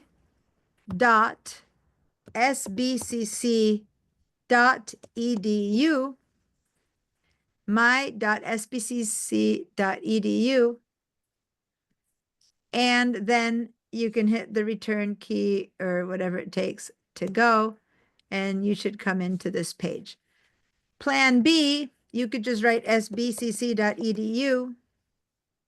You might remember that one easier. And if you do that, then we can go click on here on this little icon that says my.sbcc.edu right there. And you come to the same page. So it's two ways of getting to the same place. Some people are accustomed to doing one, some are accustomed to doing the other, but anyway, it's my.sbcc.edu, hit return. And here you end up having to log in. So your username and your password, once you have them memorized, your computer puts them in there for you. If you don't remember your Pipeline username and password, or if you never set it up, if you're new to the school and you never set this up, raise your hand. If you don't remember the password, then there's a way to reset it. We can talk about that. But for now, ideally, go ahead and put in your username and password. I'm going to click login, and I have a two-factor authentication set up that if you don't have, then no issue. But since I do have, I just have a code just got sent to my phone, and I have to type this into my phone, 660972, which I recommend beginning to learn about this two-factor authentication, because now banks, everything that has important information, you should have set up with, it's like a double password to confirm that this is truly you. And it is truly crucial to know how to do that because passwords are not that secure anymore. It can be hacked into. Okay. So now I'm in. When you are in this page could look like this, or if it's a bit bigger, it can look like this. Like it could have this red column on the left, or if the window is a little bit smaller, it could look like it only has a couple of white boxes and that stuff on top. Yours is different than mine because you're not an employee, you're not faculty, but it'll have choices like cash registration and stuff like that. Once you are here, please give me a yes. I'm going to make sure everyone is here before we continue, because I need you to follow instructions pretty closely. Those of you who haven't taken classes for a while, getting to the class handouts is a little bit different now. So I'm teaching ever since the MySBCC began, it's a little bit of a different access to the handout. So give me a yes if you're here, give me a no if you're not here, if you don't know how to get here, if you got stuck without a password or without a username. I have your usernames. I don't have your password, so I can give you your usernames if you need that. All right. Am I seeing yeses almost everywhere? Jose, how are you doing? Are you in MySBCC? You can do that on your phone or on the PC. You can do this on the PC. Okay, Jose, you can be on this on SBCC. On a PC, it doesn't matter where you go get your handouts. I'm seeing a yes, okay. Jane, Tracy. Yeah, I'm coming. Okay, Tracy. Yeah. You're there or you're getting there? I'm in. No, I don't remember. It's kicking me out for my username. Okay, so here, do you know how underneath it says forgot password? You could try that, but when you do that, and here's the crucial portion, when you try the forgot password, they're going to ask you for a number that you probably don't have, and only people in the front office can give you. So you need to call the front office at the Schott Center, because the Wake Center is closed right now, and they can help you with a number that'll help you retrieve a password. Okay. All right. I'll find out what that is. I mean, I have a password. It looks like I'm just not logging into. Yeah. Be careful with like upper lowercase or extra spaces or things like that. Anyway. Okay. Remember. For now, just watch. And then one of the things I'm going to show you right now is how to get to the class recordings, so that once you do have your password, you can turn on the class recording and figure out again how to get how to get here. Okay. So we're all going to scroll down until you see something that says email and drive. Email and drive. Don't click on it. Just find this thing that says email and drive. Okay. And Oh yeah, I've got it. All right. someone is arriving. I don't know who that person is who's arriving. Hello, person 078816. Someone who just showed up to class. Who are you? Did someone sign in with a second computer, or is it a new person? Whoever it is muted and I can't tell. Hello? Okay, did anyone of you guys just sign up with a new device? No, but that's what I'm looking for. It's a defect, it's a disk defragment. Okay, so then hang in there. Remind me this when class is over, Dennis. I'm gonna finish Okay. showing people the handouts. Okay, Sure. so if everyone found email and drive, oh, I'm seeing no from Rodney and Denise. Yeah, what's up? Rodney, Denise? So we went to the sbcc-edu Yeah, and we wrote our credentials, and we have class registration and schedule, financial aid, at the yeah. So when you start scrolling down, and we kept on scrolling down. I have academic calendar, you don't featured see email and drive anywhere. Instagram. Okay, so share your screen. Share your screen. Okay, Let me help you share find it. my screen. Wait, share my screen. Go into the green share button, and Uh, there again after that the blue share button. yeah. Oh, shit. But you're gonna share. Do you Okay, see? perfect. Yeah, I see it. Okay. Okay. So looks like you're seeing things very zoomed in, and that's why it's hard. But yeah, so go up and down to the top again and let's see. Scroll up. Email and drive. There it is on the right side, second row. Oh, okay. There it is. Wait, where is that? Email? Here. Oh, And email. it Okay. depending on how big or how small your window is, it'll show up in a different place. It won't show up in the So same go place. to email? Email and No, drive. yeah, don't go there. Let me stop Okay, my share and I'll okay. show you where to go now. I just needed Okay. you to find it. Once you found it, now, first of all, let's click on the word drive. Click on the word drive. Mm-hmm. And now, after the word drive has been clicked on, now click on see all files. Okay. See all files. Okay. Now, I've got email and drive, but when I click on drive, oh, never mind. I clicked on the line and it moved over. It was giving me the definition of drive. oh, okay, good. Now it's worked.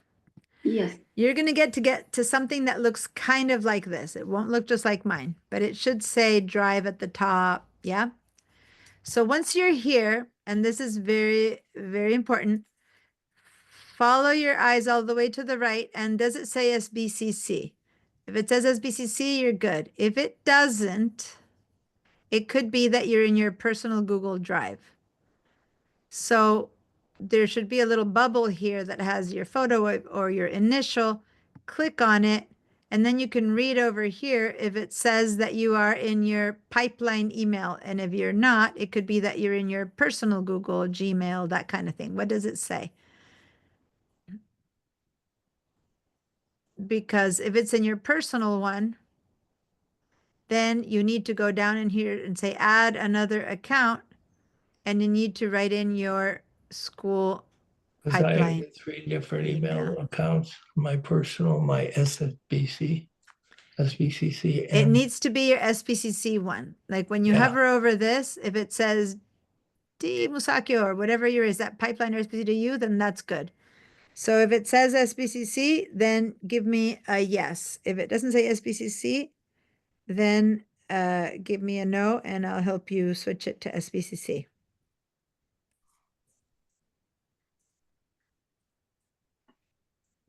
Okay, it says it's a no. Okay. And this is the part that I don't like about the new system. Before it took you only to pipeline. Now it takes you to this one that could be either or. All right. So click on, if it's your personal one, everyone who said no, click on this, click on add another account. And here you need to put in your username.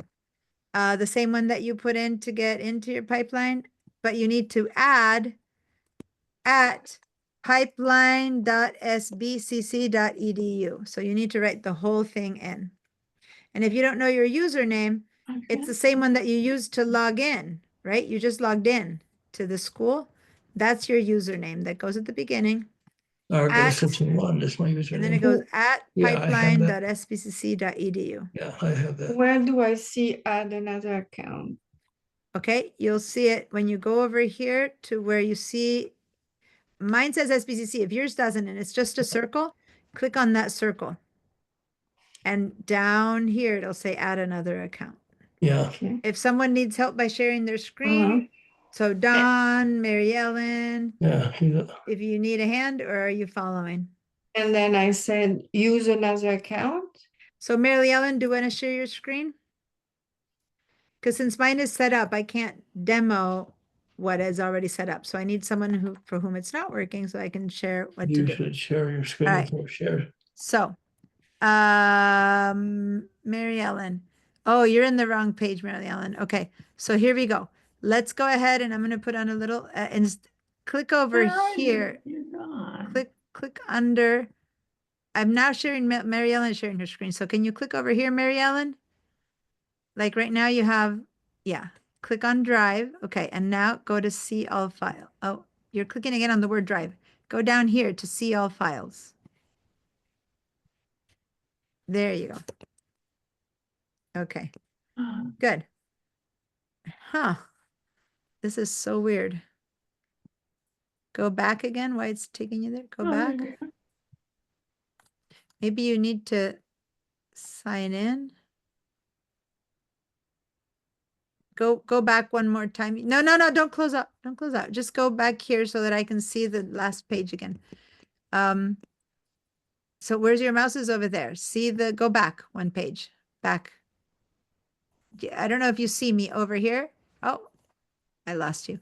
Just, I'm pointing with an arrow. I'm trying to mark with a pencil where you should be looking. Yeah, go back. Huh. All right, so then close this page. I don't know why it opened you up on this page. Just close this tab. Yeah, so now let's open a browser again. Click down there and open the browser again. No, you're in email, so click on Safari again. Here. Yeah. Okay, let's try one more time. Here. Well, you know what? You're in pipeline. Yeah, there we go. SBCC, perfect. I'm perfectly happy. Okay, let's try again. Go to email and Drive and click on the word Drive. Yours is email and Drive in one line. It's different. How funny. Let me do a screenshot. Yours doesn't have two separate lines. It says email and Drive as one thing. It's so weird. Just click on email and Drive, like right there. Do a single click. Where are we supposed to So be? weird. Sorry, hold on, Jane, 1 second. I'm trying to help. No, Mary that's all right. Ellen. I'm talking to myself. I'm sorry. Oh, got it. I'm just trying to help Mary Ellen, whose setup is a bit different, and it's not working the right way. They've made it harder. It used to be so easy to get to this place. Bear with me, you guys. I know that it's 4:45. What how is our else? ultimate destination? The class files, the pipeline, but for some reason they've made it. Go to these three little dots to see if it gives you a choice there. No, that'll give you a choice to get rid of it. So no. Okay, give me a second. I need to find a plan B to how to get there. This is driving me crazy. They changed the dashboard. I've tried to talk to them, but your Drive is not set up. You should be seeing email as a choice and Drive as another choice. But since you're not seeing that, it's possible that we need to have them fix it, then being tech support, but not right now. Go ahead and click on see all emails and I'll take you there a different way. Click on that. And yeah, you seem to need to sign in, which is so weird. So click here on sign in. Oh, click on there again.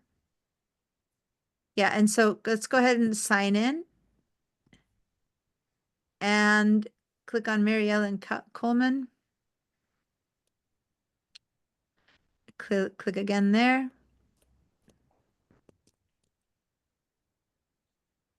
Good. And now click on this little icon. It's such a roundabout way. I need to talk to them to see what what is happening? You're not getting what you should be out of all these. Try one more time. Click on that. You should. All your stuff is working weird. That is so bizarre. That should give you all of the Google stuff. Okay, click one more time to have that disappear. I don't know what's wrong. Since I can't figure out what's wrong and everyone else has to go, I'm going to stop your share. Can you hang out a little bit longer? Because I really need to show people how to get the class files. Something is really weird on your end. And we might need to call Pipeline, the school tech support for it, because you're not getting the same results everyone's getting. And sometimes people's handouts aren't there. Let's do this. I'm way past the time that it needs to end. I'm going to show this to you really quickly. And then what I'm going to do is I'm going to send you an email with the right link to the class recording. And then we'll do this in more detail next class. But basically, for those of you who did get here, on the left side, it'll say shared drives. Click on shared drives. And then you should be seeing over here something that says Mac Intro Level 1 and 2. So if you made it all the way here, right? Shared drives, Mac Intro Level 1 and 2, then double click on that. And then here are the class files. Now, since it is so past the time, I don't want to get deeply into the class files. I'll show you really quickly. This one called Zoom class recording links. I'm going to double click on that. And here you will have a link that'll take you to the class recording. I'll go through this again next week. I'll send you a link that takes you straight to the class recording and a link that takes you to the class recording so that during this, just tomorrow, if someone wants to check it, you'll be able to check it. But then on Wednesday, we'll work on this again. Okay. So if you got here, fine. If you didn't get here, just be patient because I don't know what's happening. That's 3 people who don't have access to it. So I need to figure out what's wrong and why they don't have access to it. So for those of you who need to go, please go. I will send you an email with a link, and everyone else, hang in there. And now I'll raise your hands and I'll take your questions in order. And Lee, so great to meet all of you guys. I'll see you on Wednesday. Lee, what's up? Okay, I have, Norma was helping me with, so every Friday morning I was recording Spencer Sherman's psych class at Shot Center.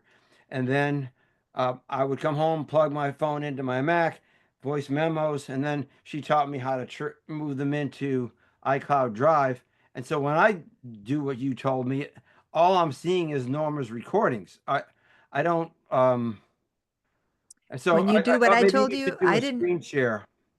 Go ahead and do a screen share because we haven't talked about this, so I don't know what you're talking about. Well, for since last April, she came up with this system, this tiny URL. I don't know why I'm looking at Zoom Workplay. Well, let me get rid of that. Okay. And so when I do what you told me, it says welcome to Drive. But these are all recording Spencer. Okay, so this over here is your personal drive. Yeah. Okay, so click on this little there. Wait, the pictures may be in the way. Are you on the right? Okay. On the far right, click on that. Yeah, the gallery's in the way. Okay, see, that's your personal email address. You see that? I can't, but I'll take your word for it. it says Google account, Legis Galian, and then it has something at gmail.com. That's a personal email. You see that? Yeah, well, the gallery's in the way, but like I said, I believe Oh, okay. Well, you can move well, you need to create a new, this is really, I need to talk to the tech support because if people are getting to their personal Gmails, this is going to be always a big mess.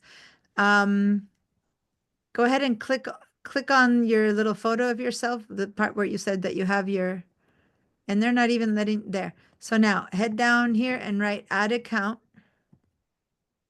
that I can see.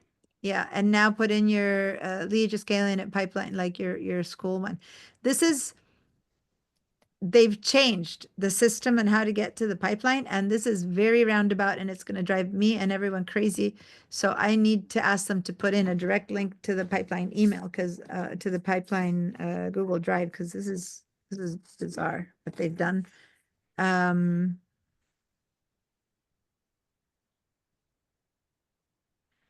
Cool. And now you are in the school. Yeah, that's the class. Remember I took compelling content? Yeah.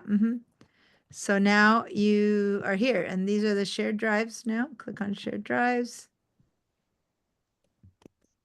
Yeah. Click on it. There we go. And here's your Mac intro class. Okay. Okay. Thank you, Deanna. You're welcome. Grazie mille. You're welcome. All right, who's left? Denise, Mary Ellen, hold on, because yours is a technical issue. I might need a bit more, but Denise and Rodney, go ahead and share your screen. One of you guys. It might be the same issue. It's with new students that things tend to happen with their pipeline account. Mine's a disk fragment screen keeps popping up. Thank you. You got it, Rodney and Denise? You guys Yeah. got it? Yeah, Okay, yeah. you're fine. All right, and then Dennis, give me a second. So now Mary Ellen, can you share your screen again? How we get out? You can go down to the bottom right and say leave. The bottom right of Zoom. And click on leave.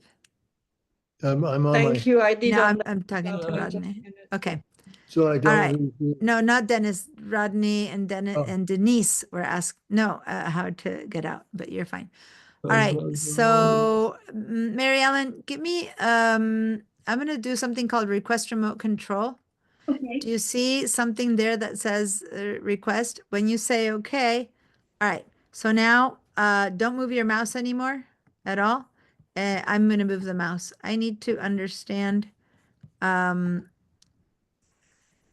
what's up with, so you are in, oh, you are in your personal.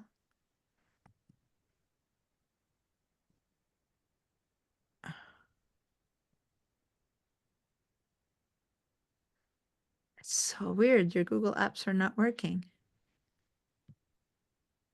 And this shouldn't be on. And this. So I think there is a way around it here, and I'm not sure where they hid it. Let me look at student tools. No, everyday tools. Gmail. There. For some reason, the other Gmail wasn't doing it for you, and there you're in Drive. So remember how in this one we were trying to go and it wasn't doing it? This is what you should have been seeing. Okay, so now click on the word Drive. Now it's you again. I stopped doing it. Okay, and now go to shared drives. And go down here to shared drives. Here, right there, shared drive. I'm covering it with my hands. There it is, Mac intro. Perfect. You are here, so double click on Mac intro. And there we go. These are the class, but this is.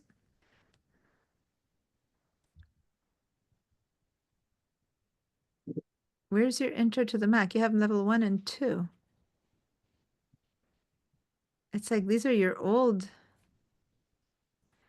Oh, I know. What's up? You have them upside down. Hold on. Don't move your mouse. There we go.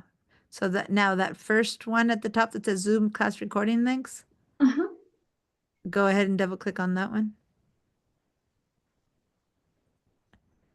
There you go. You're at the document. Just say got it to that to that little got it thing at the bottom right. Okay. Good. So there. That should do it. You're good. You're set up. I need to find out why it was so weird what was happening with your Gmail. It wasn't giving us Gmail. Oh, so for now you're there. I still need to figure out why it did that and an easier way to get there, but you got there. So Great, okay. thank you. You're welcome. All right, Dennis, do you want to share your screen to see if I can figure out what's Yes. happening? Yes, please. It's my laptop that's giving me problem, and I'm using my iPhone for All right, so vision. share your screen on your laptop. Oh, so you're talking to me on your phone? Yeah. That's not good Oh, I because don't you think can't so. you can't share your screen. You were on your you were sharing your screen before, yeah. It's a um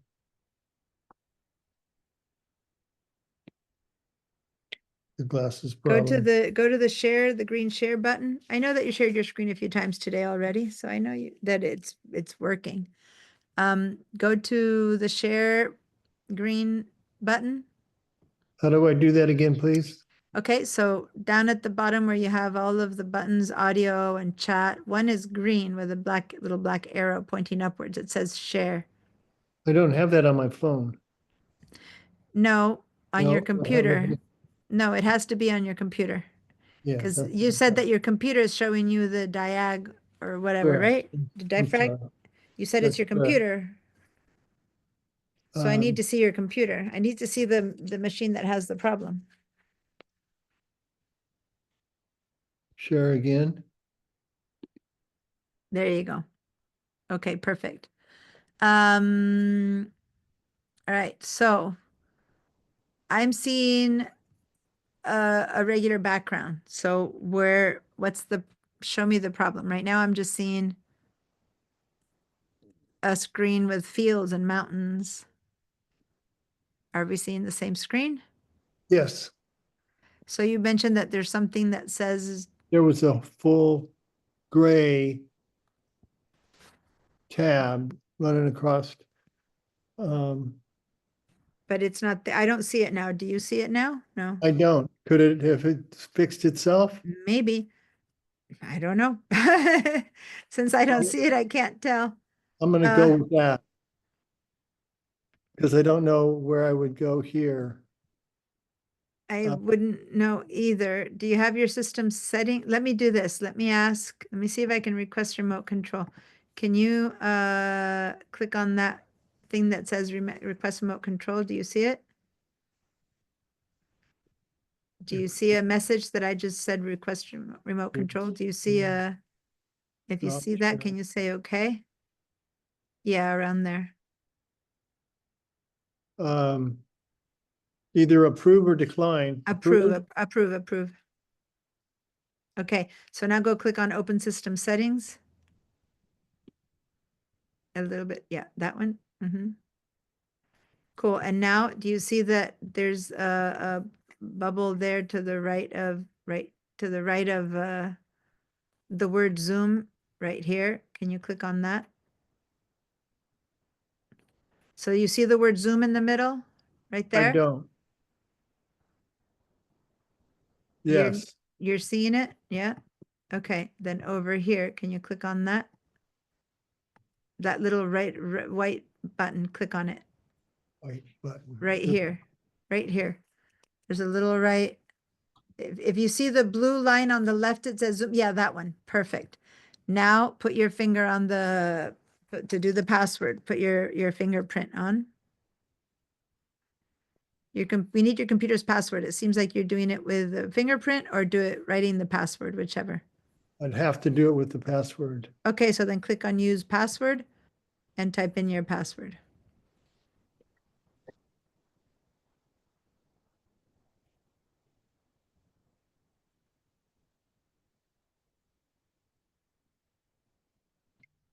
Okay, now say modify settings. All right, so now I'm gonna do it again. I'm gonna say, okay, so don't use your mouse anymore for a minute. I'm gonna try to use your mouse and see if I can control your computer.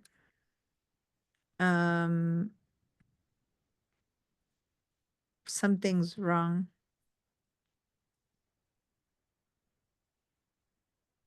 Privacy and security. So don't touch anything else. Like don't touch your mouse or your trackpad. Like take your hands off because otherwise it doesn't work with 2 at a time. It's not letting me. Oh. It's not letting me control. I'm gonna stop the remote control because it's not letting me. I was trying to access your tools to go find if I could find what was happening, but it's not allowing me to control your thing. Let me try one more time. Request remote control. Can you say allow, request or deny, or allow or deny? Can you Approve? say approve? Yeah. Let's try that again. Open system settings. Maybe that wasn't your password or something's wrong. You said yes to it already. Okay, so now take your finger off the mouse and don't do anything else. And I'm gonna try to see if I can do something now. No, it's still not letting me. Something's flashing, like something's wrong.